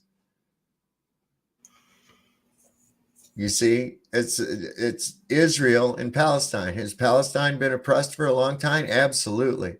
Absolutely. And in my opinion, I believe that Israel is the most destabilizing factor in that region and has been since its creation. So that being said, does it have anything to do with me here in the United States? Absolutely not. So that sounds like a problem that those people there are going to have to work out. And if the other Arab states in that area are sided with the Palestinians, then by all means, do what you got to do. But see, there again, it has nothing to do with us other than our treaty with Israel, our unconditional support of them, which is bullshit because that treaty is so one-sided, it's not even funny. We give them billions of dollars in weapons and aid on a yearly basis, and they let us. That's pretty much what the fucking treaty is. Well, see, also, if they keep us distracted with what's going on there, they can do what they want with our children over here because they got everybody focused over here instead of on our business. Look at how, I mean, we got a lot of problems here in this country. We got a lot of homeless. We got a lot of missing children. We've got a lot of. Yeah, but look what they're doing. That's beautiful. That's what they like. War zones. Exactly. War zones are harvest time for that kind of thing. You understand? Right. War zones. Wars create orphans. Orphans are collected up and put in orphanages or child services or whatever else and redistributed without any real documentation. And as we've pointed out before, the hen house is full of foxes, right? Absolutely. There it is. I mean, we've got still have our prisoner of war camps. I don't care what anybody says and calls it. You can call it a prisoner of war camp or you can call it a reservation. We still have people enslaved within the United States, because that's all they did was change the name. You change the word and give it a sweeter, candy-coated definition, but it's still the same thing. Well, the manipulation throughout this language itself is really quite apparent. People don't really understand English is a very, very relatively new language. It was created for the King James Bible. I call it Babel. It is, and it's got it's been changed in the common vernacular quite a bit over time, including the spelling of certain words, which of course we know that each letter or character within a word is representative of something within that word. That's how the English language is set up. Various letters that begin in something represent what the word actually is. We see the word, like for instance, real rudimentarily, like the letter E. We see the stick that's representative of the man, and we have a direction toward, right? Whether it be exiting or entering or whatever the case, it has to do with that direction toward. We see these evident in so many of our vowels and our consonants, and this is why, of course, it's called spelling. I wanted to get into it with Dave Murphy a little more because I wanted to know what his opinion on the idea of English actually being a reverse Hebrew. I think there might be something to that. But even within the language, the lies of where we are here now, I got a little short video about that. Well, think of it kind of like this. Let's go back in school. I'm gonna take you back to school, okay? Whenever you was learning to read and run, Dick, run, and Jane jump the rope or whatever. Anyways, go back to then when you had to use phonics to sound out the word. You're told that each letter has a sound, right? And then when you get up to about third grade, then they got you spelling right when you're supposed to be able to sound it out, right? Then they tell you, oh, wait a minute, we lied. Those rules, you can't follow those. Now now RIGHT, right? It should be RITE if it's right. Right. And they're spelling it phonetically. Right. But they tell you, oh, no, we lied to you. That we was just joking around. It's a Santa Claus thing again. But dreamy, even the word phonetics isn't spelled phonetically. Exactly. Right? I mean, duh. I have dyslexia and my spelling sucks. Anyways. Okay. So you take, what's that place where you bury people? What's that? That's a tomb. TOMB, right? Right. All right. That's a tomb. Okay. But if we change the T to a B, now what is it? Oh, now it's a bomb. Right. What the fuck? Okay. You cough, You laugh. Okay, I can see that. Though, what? Wait a second. Cough. And Though. exactly. So that's why I'm saying, if we just, that's why I call it babble, because it's just a bunch of babbling idiots, so to speak. I mean, because it's not at all, we're taught one thing when we're really young, and then they turn around and they flip the script on us and tell us and show us, oh, well, you don't know anything at all. And then, over the years, they have to update the dictionary because the description changed, vocabulary. I mean, I may have suck at spelling because of my dyslexia, but I'll tell you what, when it comes to English and vocabulary, is really good at it. They were one of my best subjects. Did you hear about the dyslexic atheist? No. He didn't believe in dog. Oh. Speaking of which, how is your little dog doing? Pretty good? Oh, he's doing pretty good. He's running around right now being a little cranky thing. Well, all right. Pesky. This is on some this is on point with kind of what we're talking about, words as well as our own history. This is just a 2.5 minute. I'm gonna go. Thanks for having me up, Dave, and good talking with you, Dave and Dreamy. Take it easy. Bye. All right, Notch, you have a great night, man. Good talking to you. Thanks. Too. I'll always like having you on, buddy. So I guess Ian said he'd probably come on here if he was still alive. I hope Ian is still alive. I like Ian. He's a good guy. Yeah.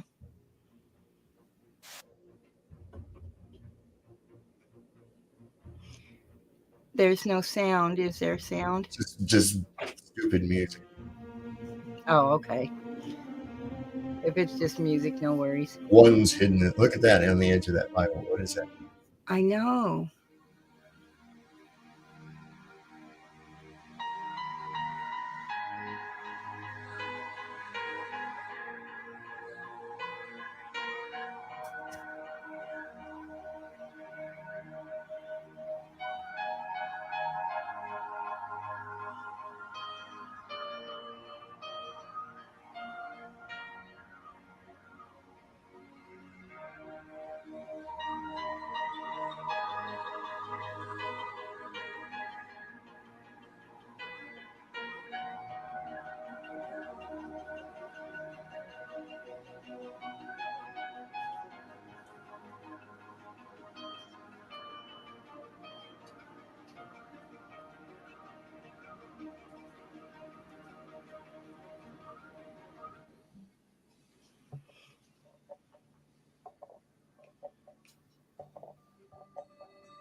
Old kings from Uzbekistan? Mm-hmm.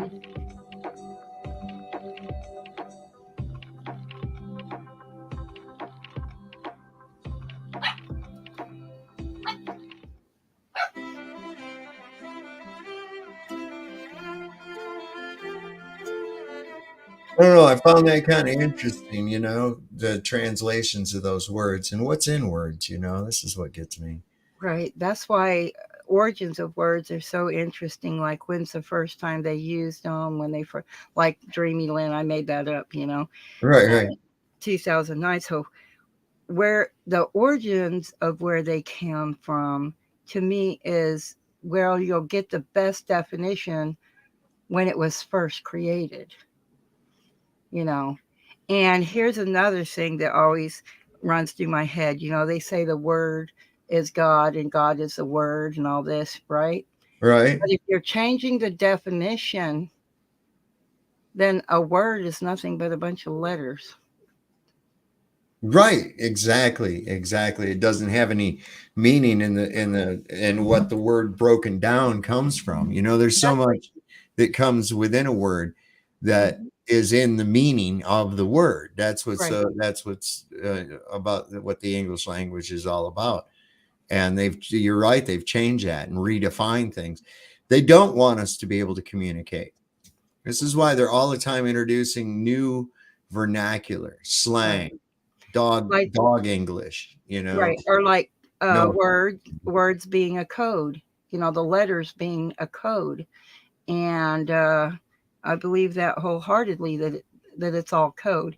It's not God's word. It's God that created them and the definition for them, because each corporation can encode their secrets by creating words that mean a certain thing. The United States Code is one, your state's codes, that's another. And so they won't have the same definition because they're a corporation and they're keeping their trade secrets. And that's why I think a lot of people should learn business, because that tells you a lot of the inside little things. So like if I create a business and I don't want everybody to figure it out, I can take and write different definitions for the words I choose. No one outside the corporation is going to know what my trade secrets are, even if they read the code words. You see what I'm saying? They do it in the court system. A lot of people do not comprehend that the words that they're hearing in that court system are code words, and they're up there agreeing and okay and everything, and it's just bullshit. It's heartbreaking for me because I can see it, and once you see it and then you want to share it and you try to tell people and they just can't believe it. I mean, it goes beyond their imagination. How can somebody do this? This is not what they're doing, until they're caught up in it. And then by then it's too late, because it's so deep that, they can't swim. It's like swimming, in mud or quicksand. They just sink in it because they weren't prepared.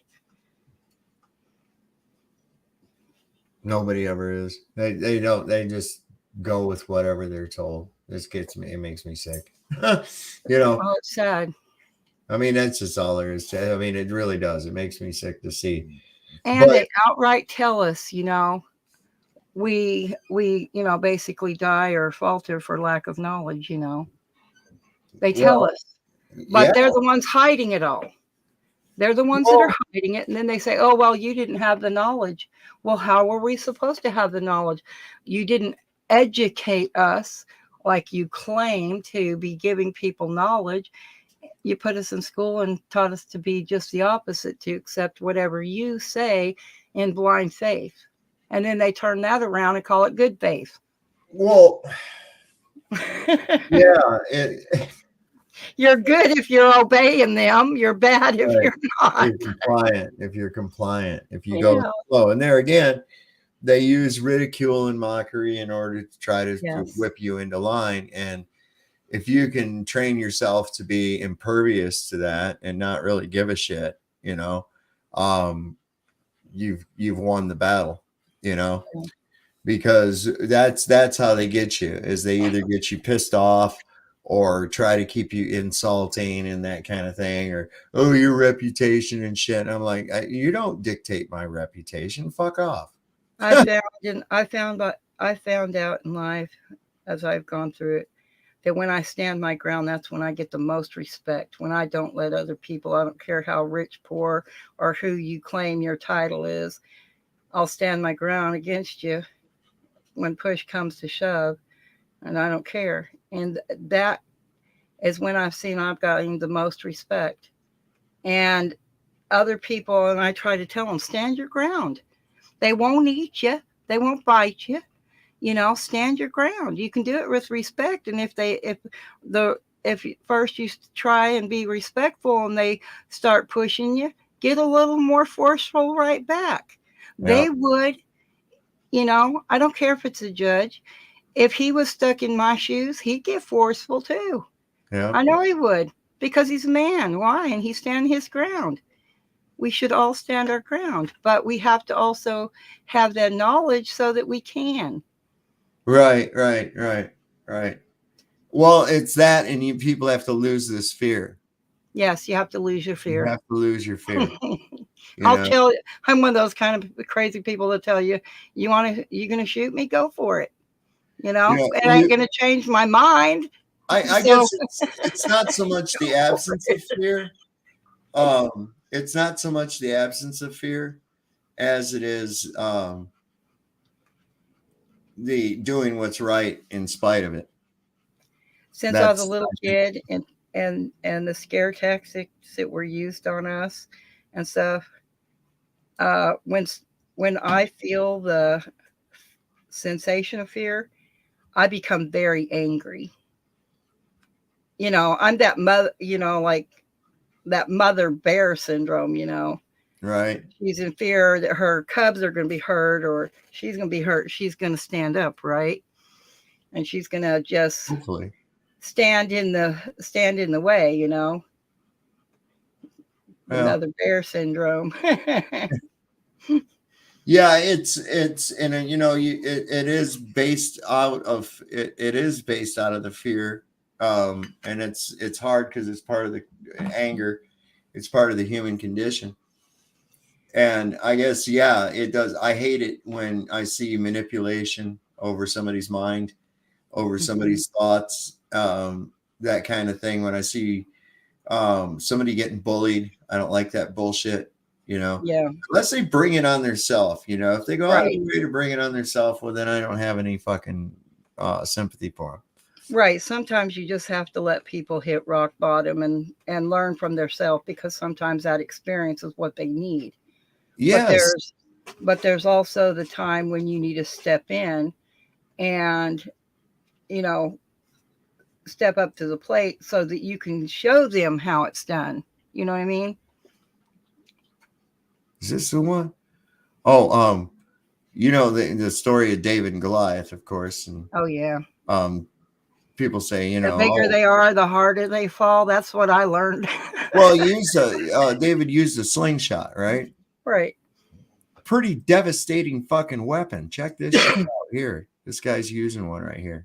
Mm-hmm.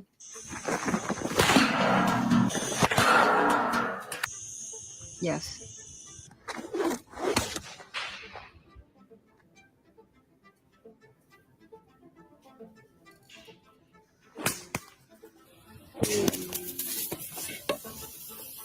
Tiraremos un pomelo con la onda. Guy's good, man. Yeah, he is. I want to do this. I'll kill myself by accident. No.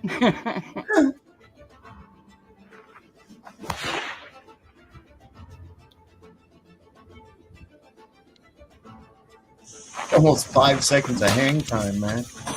Yeah. Jesus.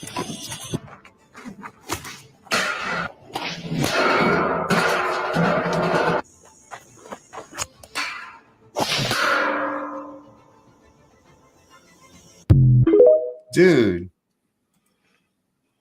It puts a whole nother light on the subject right there, man. That's right. That's those pretty things can be powerful. Well, you can go hunting and stuff with a slingshot, those Y-shaped ones. People actually go hunting. Oh yeah. With those things. They're pretty powerful. It goes wrist rockets, they call them. Yeah. I remember when those first came out. My older brother had one. That thing was insane. He shot a can of Pepsi. That fucking thing blew up. It was pretty hard. So what do you think is a way to encourage more and more people to step outside the box and, stop participating in their own demise? Well, they have to understand that they are participating in their own demise. They don't. They think they're helping themselves by their actions. They do. They think they're helping matters. Because they're trained to be compliant. And compliance, you do what they tell you to do. You go and you vote, you go to college, you do all the shit that's prescribed by the establishment, and everything's going to be okay, right? And that's what they tell you. Right. And that's how they condition you. That's what they condition you into. So yeah. Well, I mean, I try to encourage people, but geez, it's like they just think I'm crazy and, think that I'm just, you know, stubborn going against the flow when really I'm, so I mean, I don't know at this point, even with my own family, my own children, how do you get them to face reality, that they're, contained? It's like you open the door to the cage and they're like, they look out and go, that's a crazy world and I'm staying right here. I mean, that's kind of sort of how I feel. Well, it's because it's what's comfortable. You understand? It's what's become comfortable. How to encourage them to step aside and look. It's almost like somebody who wants to be in a bad mood, after they've been in a bad mood for a long time. It's almost like nothing's going to bring them out of it. They want to stay in that bad mood.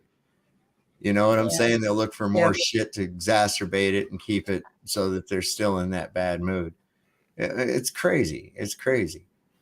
Absolutely crazy. I mean, I really try to encourage the, people to read, to learn, to see, what's actually out there that, like when I start reading things or looking into things, I'm like, wow. So this other bullshit I was told is just that bullshit, this is what they really did behind the scenes. I mean, how they, like the gladiators, became the football players. They still had that arena. That's exactly what it was. The same shit. Same It's shit. to keep your attention away. Right. I don't know. I just gotta, sometimes I just want to just say to hell with it because nobody cares anyways. I've got a great piece of space fakery for you. All right. Let me pull this up. I think. Let's see. Is this play? Wait a second. Is this the one? Okay. Yeah. Well, I guess I can bring this up on the screen here this way. And supposedly the shuttle going toward this. I'm sorry. If you didn't go out when the other dogs went out, that's just too fucking bad for you. You're going to have to wait. Oh, you have those too? Oh, yeah. One wants out and then the other one doesn't. And then whenever that one comes in, the other one wants out. Well, they pretty much know that we all go outside or you don't go outside. So they're supposedly making an approach to the space station. But look here at this. Look at this. Can you see it? The space station over the sill of the window. Over here on the left. Oh, yes. I was looking at the little picture. I'm like, what the heck is that? That's the picture of them inside the little.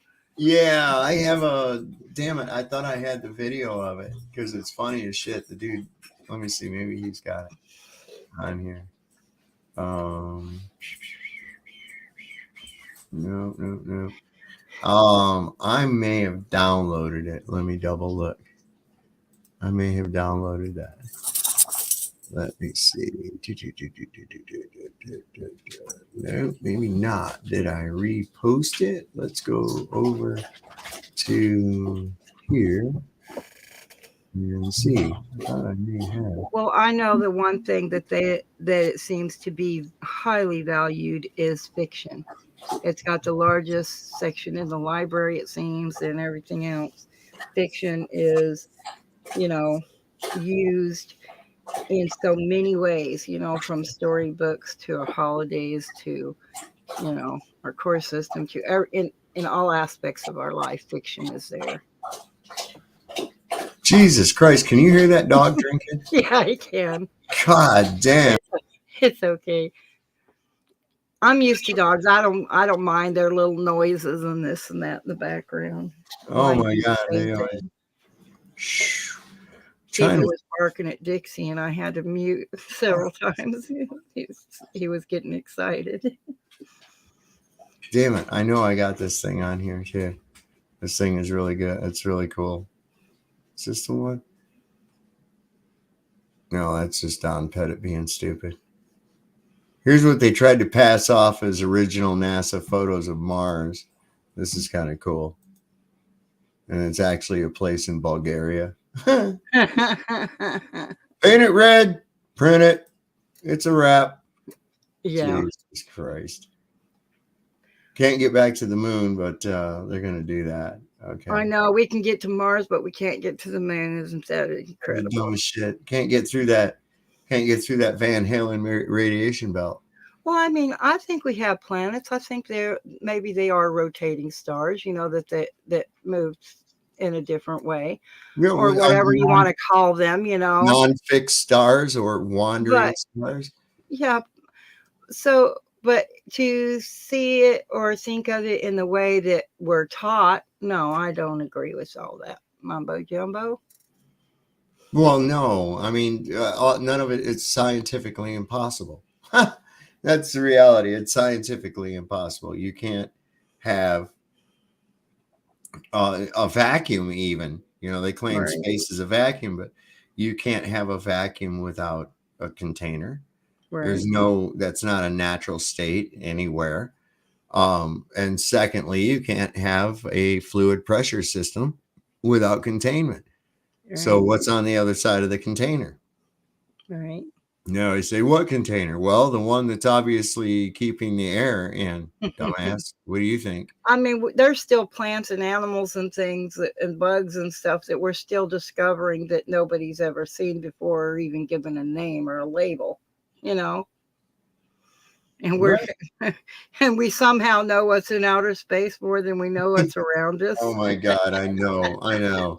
And this shit, you know, I had somebody on Twitter. I says, demonstrate a fluid pressure system without containment. So he gave me a picture of Jupiter. And I said, what the fuck is that? Well, it's a picture of Jupiter. I says, okay. Well, Jupiter's a gas giant. I said, how do you know that? He said, spectroscopy. I said, you realize spectroscopy requires the gas you're analyzing to be contained, right? Yes. Jesus. Well, I am glad to hear. I'm very happy to hear that somebody finally is going to put up the money, and if anybody can have water stick to a ball and orbit. Prove all they got to do. I mean, I wish to God I could prove that. Of course, nobody's going to be able to. There's not a person alive that's going to be able to. We already know that. That's easy. Those people be keeping their money. Let me see. But yeah, that's awesome. That'll shut a lot of them up, you know. Put them on the spot like that. You prove it, you have the money. Well, I mean, Dave Weiss is offering Bitcoin. Yeah. You know, 3 Bitcoin, I think, is what he said. And that's not, you know, that's not chump change. And if it's something that's so evident, then fuck, you should be able to show that easily, right? I mean, what other things did people know that we've been lied about, you know, that we need to be bringing up and questioning and stuff like that? I'd like to hear even more, because I've seen a lot of this, you know, throughout my lifetime, and it always seems like it's the opposite of what we're told.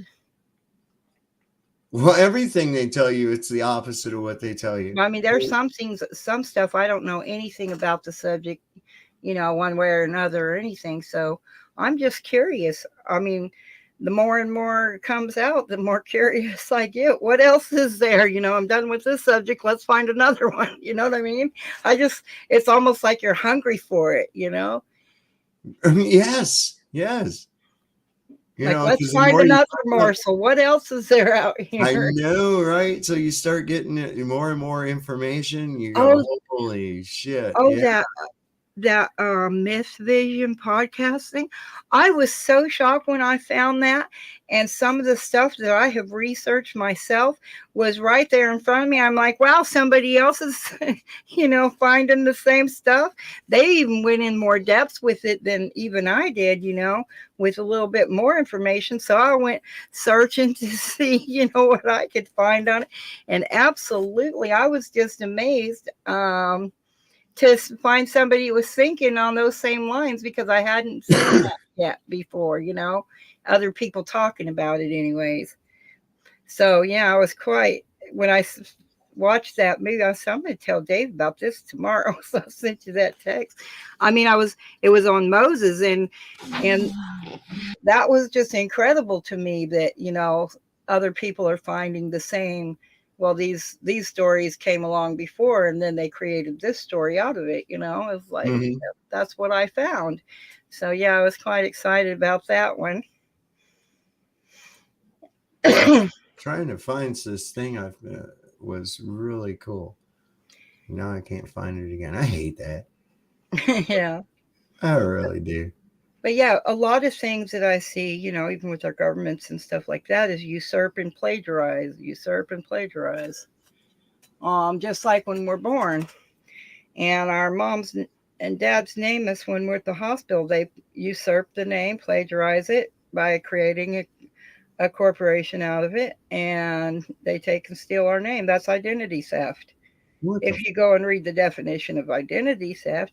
So, I mean, it just seems like that's what they do, you know, usurps information, plagiarize it, spit it back out at us.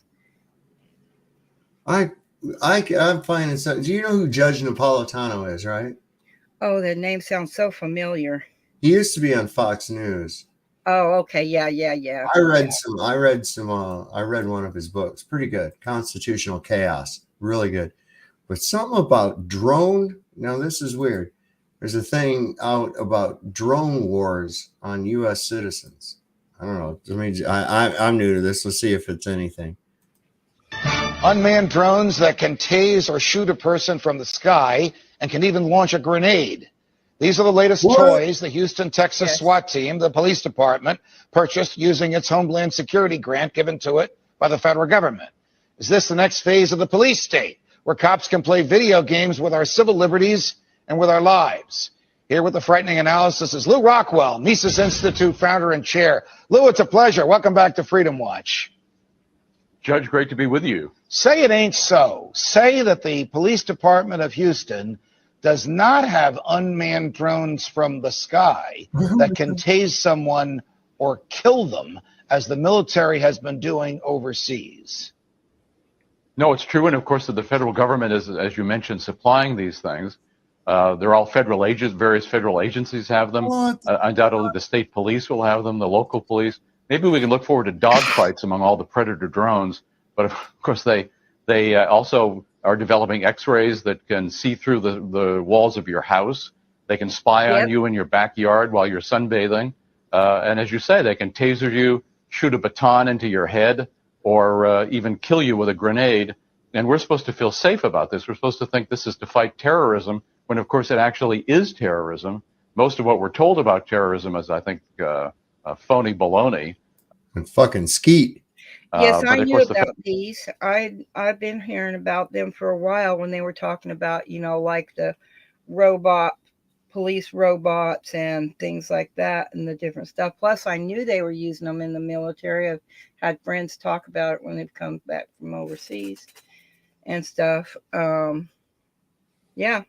They're having trouble finding anybody that's not inept to be able to run the shit, though, I think. I really do. They are using them. They're using drones for a lot of different things. Instead of sending up like helicopters in Albuquerque, they're using drones. Use AI. That way the drones can make sure the subject, the person, don't run out of their house or whatever. And they have a lot of military equipment. If I am smart. Cop Watch covers a lot of the SWAT teams there. It's crazy. That's intimidation. And when you start using intimidation to control people, you've gone well beyond just, you know, being a peace officer. It is terrorism. But then when the Patriot Act, that's when they were given those grants, they sold the police, basically our peace officers, which were hired by the city, are now subsidized by the federal government, and they are part of the military. They're now listed as part of the military. That's a standing army on our soil, right? And that's supposed to be unconstitutional, right? Well, since when have they ever followed the fucking Constitution? Well, when have they ever followed anything that they've written? Right, they don't. It's just a big don't. show. What is this thing? Hold on real quick. Let me say it's 25 seconds. This looks like it might be good. Oh, he's silent. Let's change that. I know Walter said that it couldn't work in reality because of bendy light rays, so I will just keep repeating that as if I am smart. It couldn't work on a flat Earth because glob.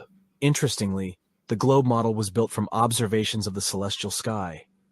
So when people claim it was built on globe observations, making all observations exclusive to the globe, I chuckle a little and think, oh bless his heart. What a retard.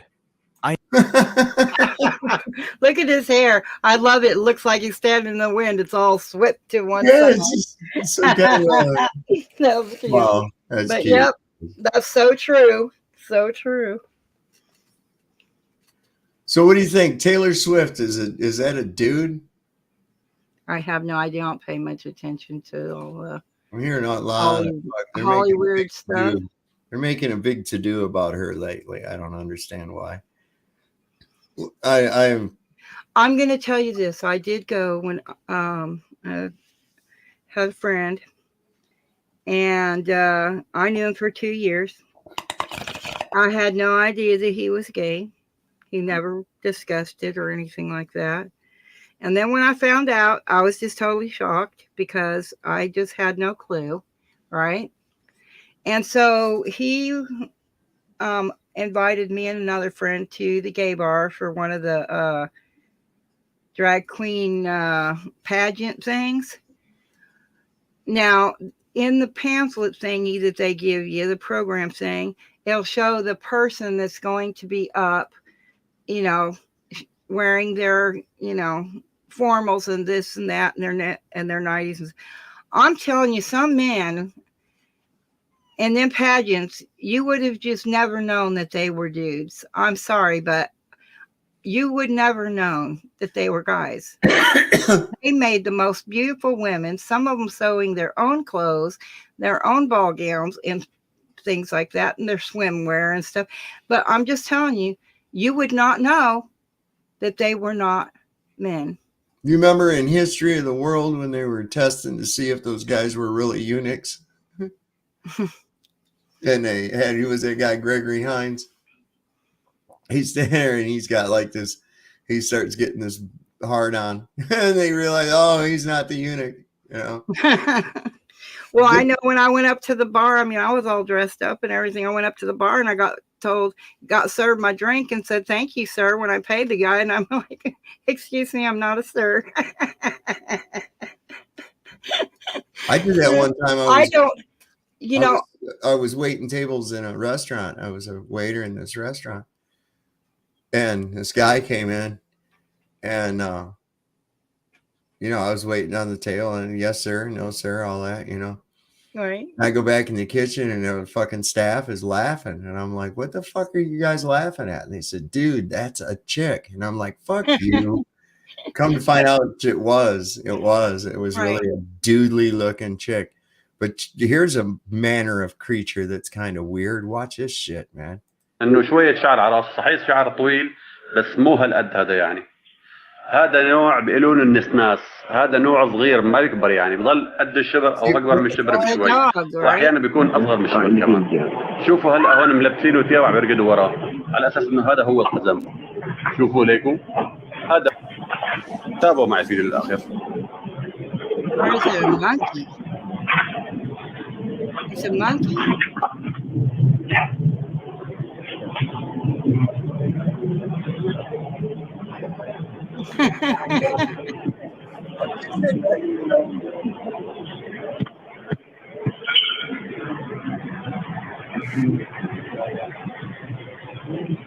Why do they always get blurry?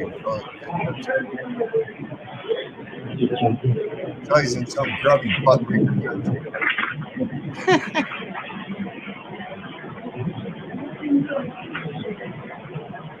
What the fuck is that? It's a monkey of some sort, it looks like.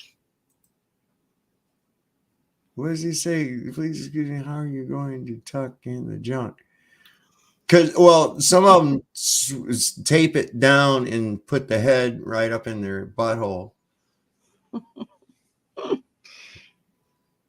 Well, that's إنه شوية شعر على راسه صحيح شعر yeah, that's how they do it. That's it. well, you know, those people that are not interested in going out flaunting, you know, what their preferences are in the bedroom and stuff like that.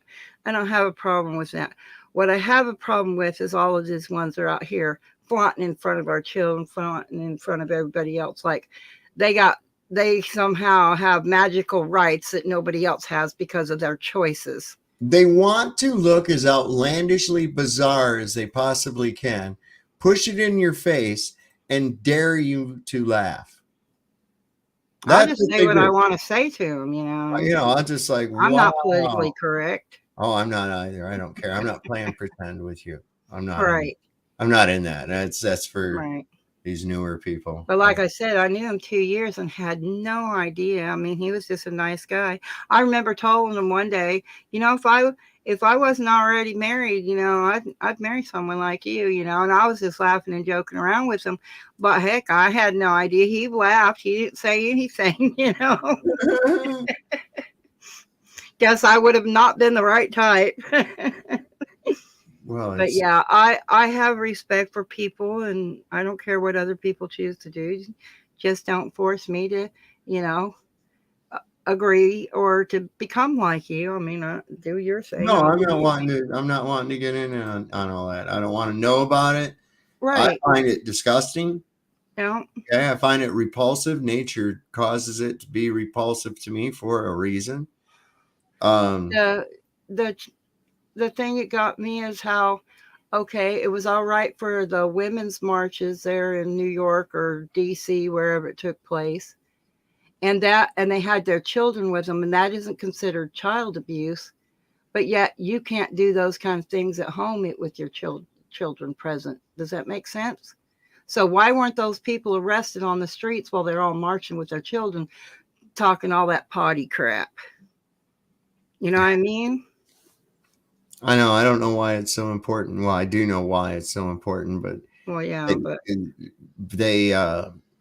we really want to target the kids because that's just it. You get them at a young age, and they're the next group of adults coming up. See, and then they're going to train the next group of kids. You see, right? Well, see, they was doing that at the public library in Spokane up here, and when everybody said no, we're not going to tolerate this and everything, then the churches came out and said, well, we're going to back them because y'all are being discriminatory against them.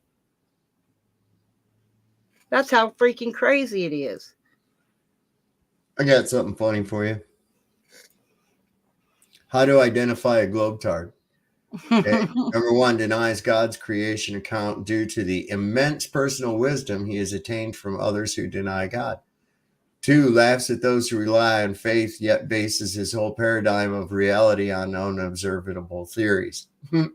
3, never misses an episode of Ancient Aliens. I like the hair guy. Come on, man. You got to like the hair guy on the Ancient Aliens. That guy. I never watched it. Believes he lives on a 1,000-mile-an-hour spinning ball. Yeah. Uses his gravity bong as proof of gravity. Trolls FE sites to reinforce his many years of brainwashing. Doesn't realize FE truthers feel no need to correct his delusions and answer his low intellect questions. True. Doesn't question why other planets are named after pagan gods. Yeah, I know, right? Right in your damn face. Keep asking why these things don't fall off the edge. And believes that dark energy made a big bang go boom by black magic.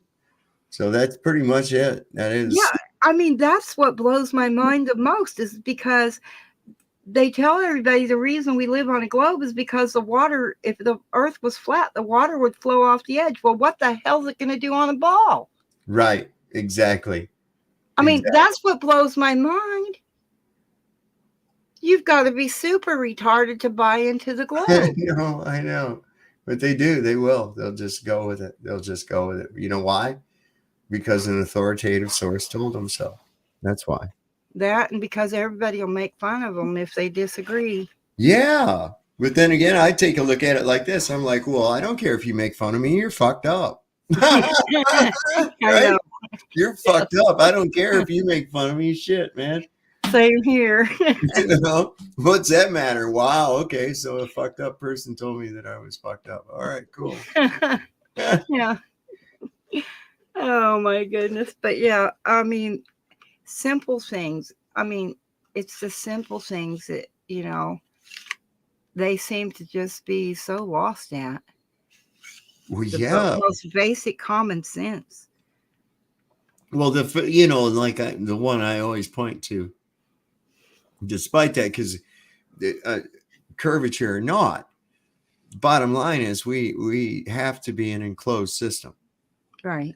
There is no way that we could even be having this discussion right now if we were not. Right. That's all.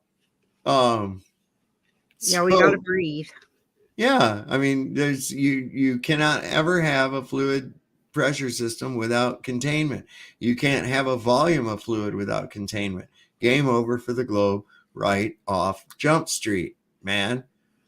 I mean, that's all there is to it. You don't get to just go, oh yeah, everywhere else in nature and natural law, you're required to have containment, except in a scientifically impossible vacuum of space. You got to be shitting me with that. I know. And then they try to tell us how intelligent they are. Oh, you know, because they have this degree and this plaque that hangs on the wall that's got a little stamp and signature of their teacher on it. Right. Oh, cool. You regurgitated all the bullshit that your instructor. I mean, when you start to think of nature and how everything was created to work so synergistically, and it becomes so incredible as time, you know, it starts blowing your mind just for the basics. But, you know, the entity that created it and put it all here, intelligence, I'm sorry, we're lacking. I don't care what kind of plaques and papers and signatures you have. Memorization is not intelligence. No, it's not. It's not. It's just memorization. This is a monkey. Okay, this is a monkey. I like monkeys. That other thing, I don't know what the fuck that thing was. It's cute as hell, isn't it? Yeah. Please jump up on your head and shit in your hair.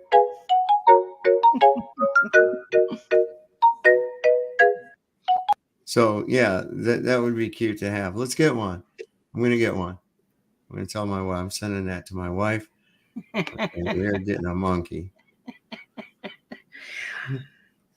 We had friends in school. They had 2 monkeys, and we got to, you know, go play with them a few times. You know, go to their house and visit and whatnot. But monkeys can be a lot. That's like basically taking care of an infant for the rest of your life. Yeah, yeah. Because they need lots of care and time and attention, but they are adorable. Well, my dogs require a lot of time and attention too. Well, I give them a lot of time and attention. They have me trained really well. I am their pet old guy. Oh, wow. You're their pet. What do you mean? They've got you trained. Excuse me. Open, Mark, open the door. I need to go. Exactly. That's what they do. Mark, I need food. I want food. Give me a treat. They're very demanding. I need this in my life. This is fucking cool. You know, I collect crystals and shit. This is a piece of rainbow obsidian, man. Check this out. Look at that. And of course, obsidian is just basically volcanic glass. Look at that. Wow, that is a gorgeous piece. Oh my God. I would love to have that. I'm still baffled about, you know, Dr. Longo on Old World, Florida. He went to Texas where he could observe the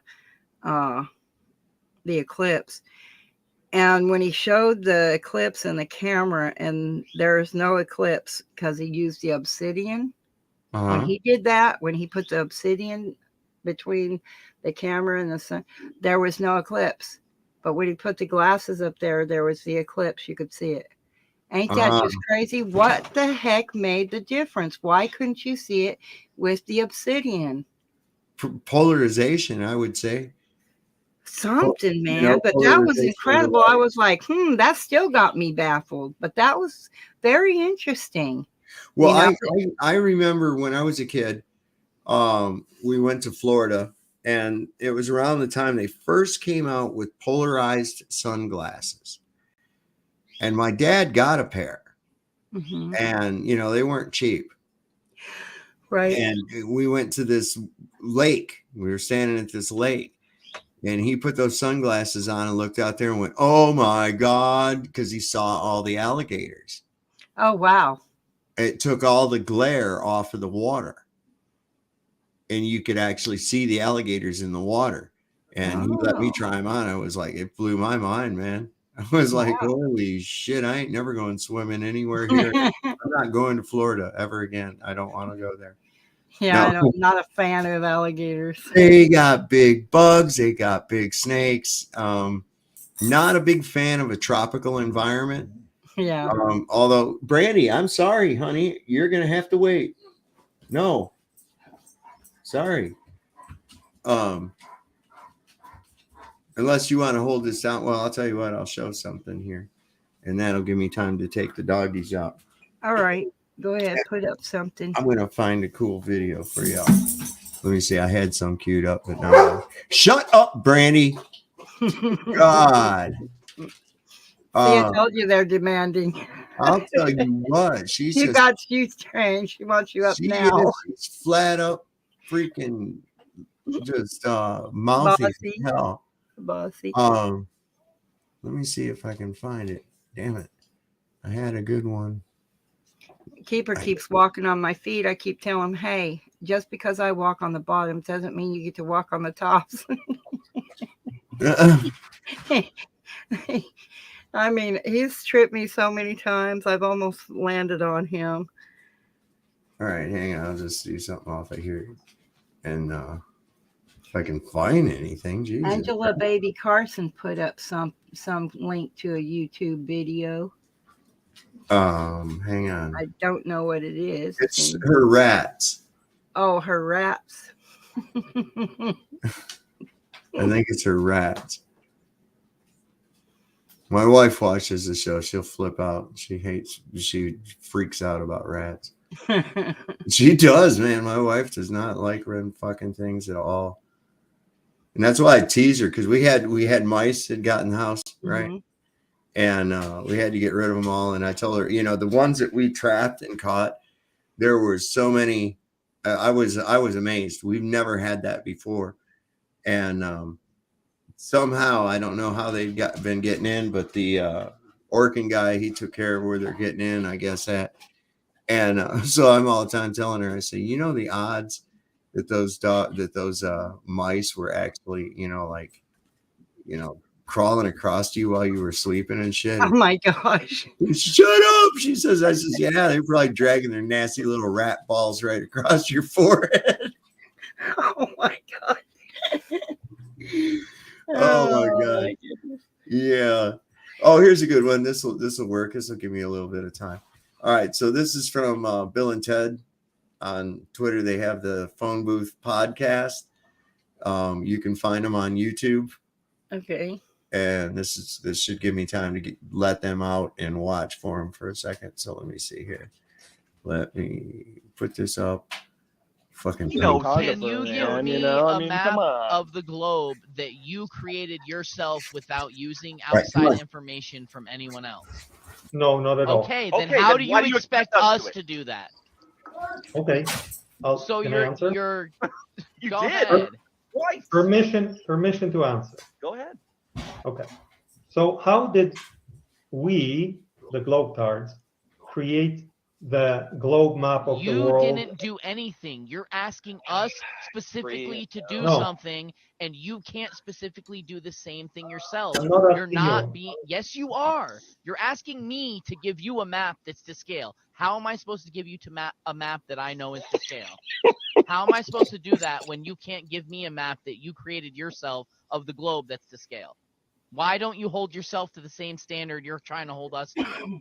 How are you supposed to look at a paper and know where you live? It is What? fair. Yeah. What does it even matter? Because you're I mean, you just asking look at us. the. We don't have to prove an ulterior thing No. to prove that yours is wrong. Show me curvature without refraction that you make up and you can't produce. Show me mass attracting mass unless you subscribe to bending of space-time. In that case, show me the bending of space-time. You're asking us to show you something, and you can't show us a motherfucking thing about your theory. Nothing.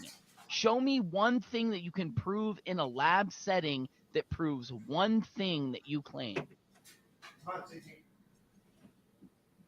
Okay. Can I revisit my? Can you answer original- that question?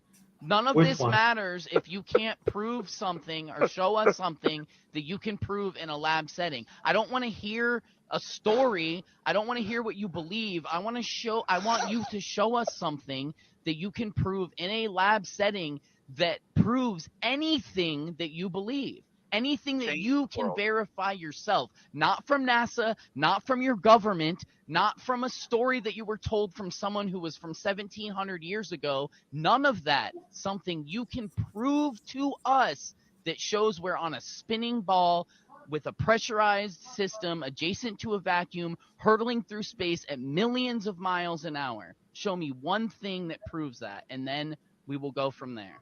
And he's not mad. This is passion.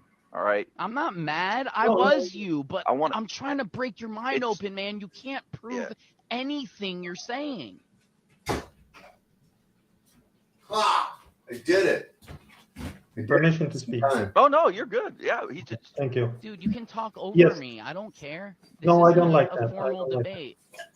It's not a debate, and I just want to be able to speak for a minute at least. I cannot prove any of those things to you, Ted. So yeah, it's a pretty good show. You can find it on YouTube, and they do quite a bit on Twitter as well. So if anybody's inclined, if you can find a link, that would be great. If somebody can put the link to their, let me see if he's got it on here. Oh, here's a Rumble link. Ouch. I will copy that link. I will place it in there. There it is, everybody. Yay. See how cool I am when I do stuff like that for you? It's because I'm awesome. And it's about time you people realize that. So anyway, I think that's about all I got tonight. Probably going to go ahead and shut it down for tonight. We'll be back again tomorrow, most likely. So be awesome. I will find some more cool stuff we can discuss. And if we can get, I wish M Ball, what's this, Darth Tater, finally shows up and I'm getting ready to come down. Sorry, dude. But anyway, yeah, we've been going for a while. It's 1:30 in the morning, so I need to be respectful. Not that I ever am. So you got anything you want to drop on everybody before we go here tonight, Dreamy? Hello. Hello. Mhm. Yeah, I'm still unmuted. He started whimpering, so I took him out before he puddled on the floor. Oh, yeah, I got you. So it was good timing. But yeah, I think more open-mindedness, just question things and then go in search of them. I think that we can even enlighten ourselves even more of the craziness going on out there. Absolutely. But we also need to consider solutions, like, of how to bring it to other people's attention to where they'll be curious and look into it for themselves. So it's to a point where once people can realize that they've been manipulated from day one. Right. And even those that are manipulating them don't realize that they're the manipulators because they were manipulated the same way. Exactly. You see? It's like robots making robots, making robots, making robots, making robots. Right. The blind leading the blind is exactly what it's become. Absolutely. Absolutely. So the had a sooner good we night. get into that. But not everybody will. Not everybody will. Just like at Normandy, there are going to be casualties, but we embark on this noble endeavor. So here we are.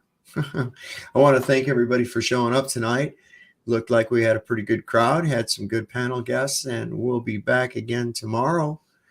So, as we always like to say here on the good old Enterprise, that I traded Bill Shatner this for some space crack. No shit. 2 green hookers and some space crack. It's all it took. So here we are up here in the Enterprise. You can join us again tomorrow night, 9:35 Eastern, and you'll hear this really cool journey.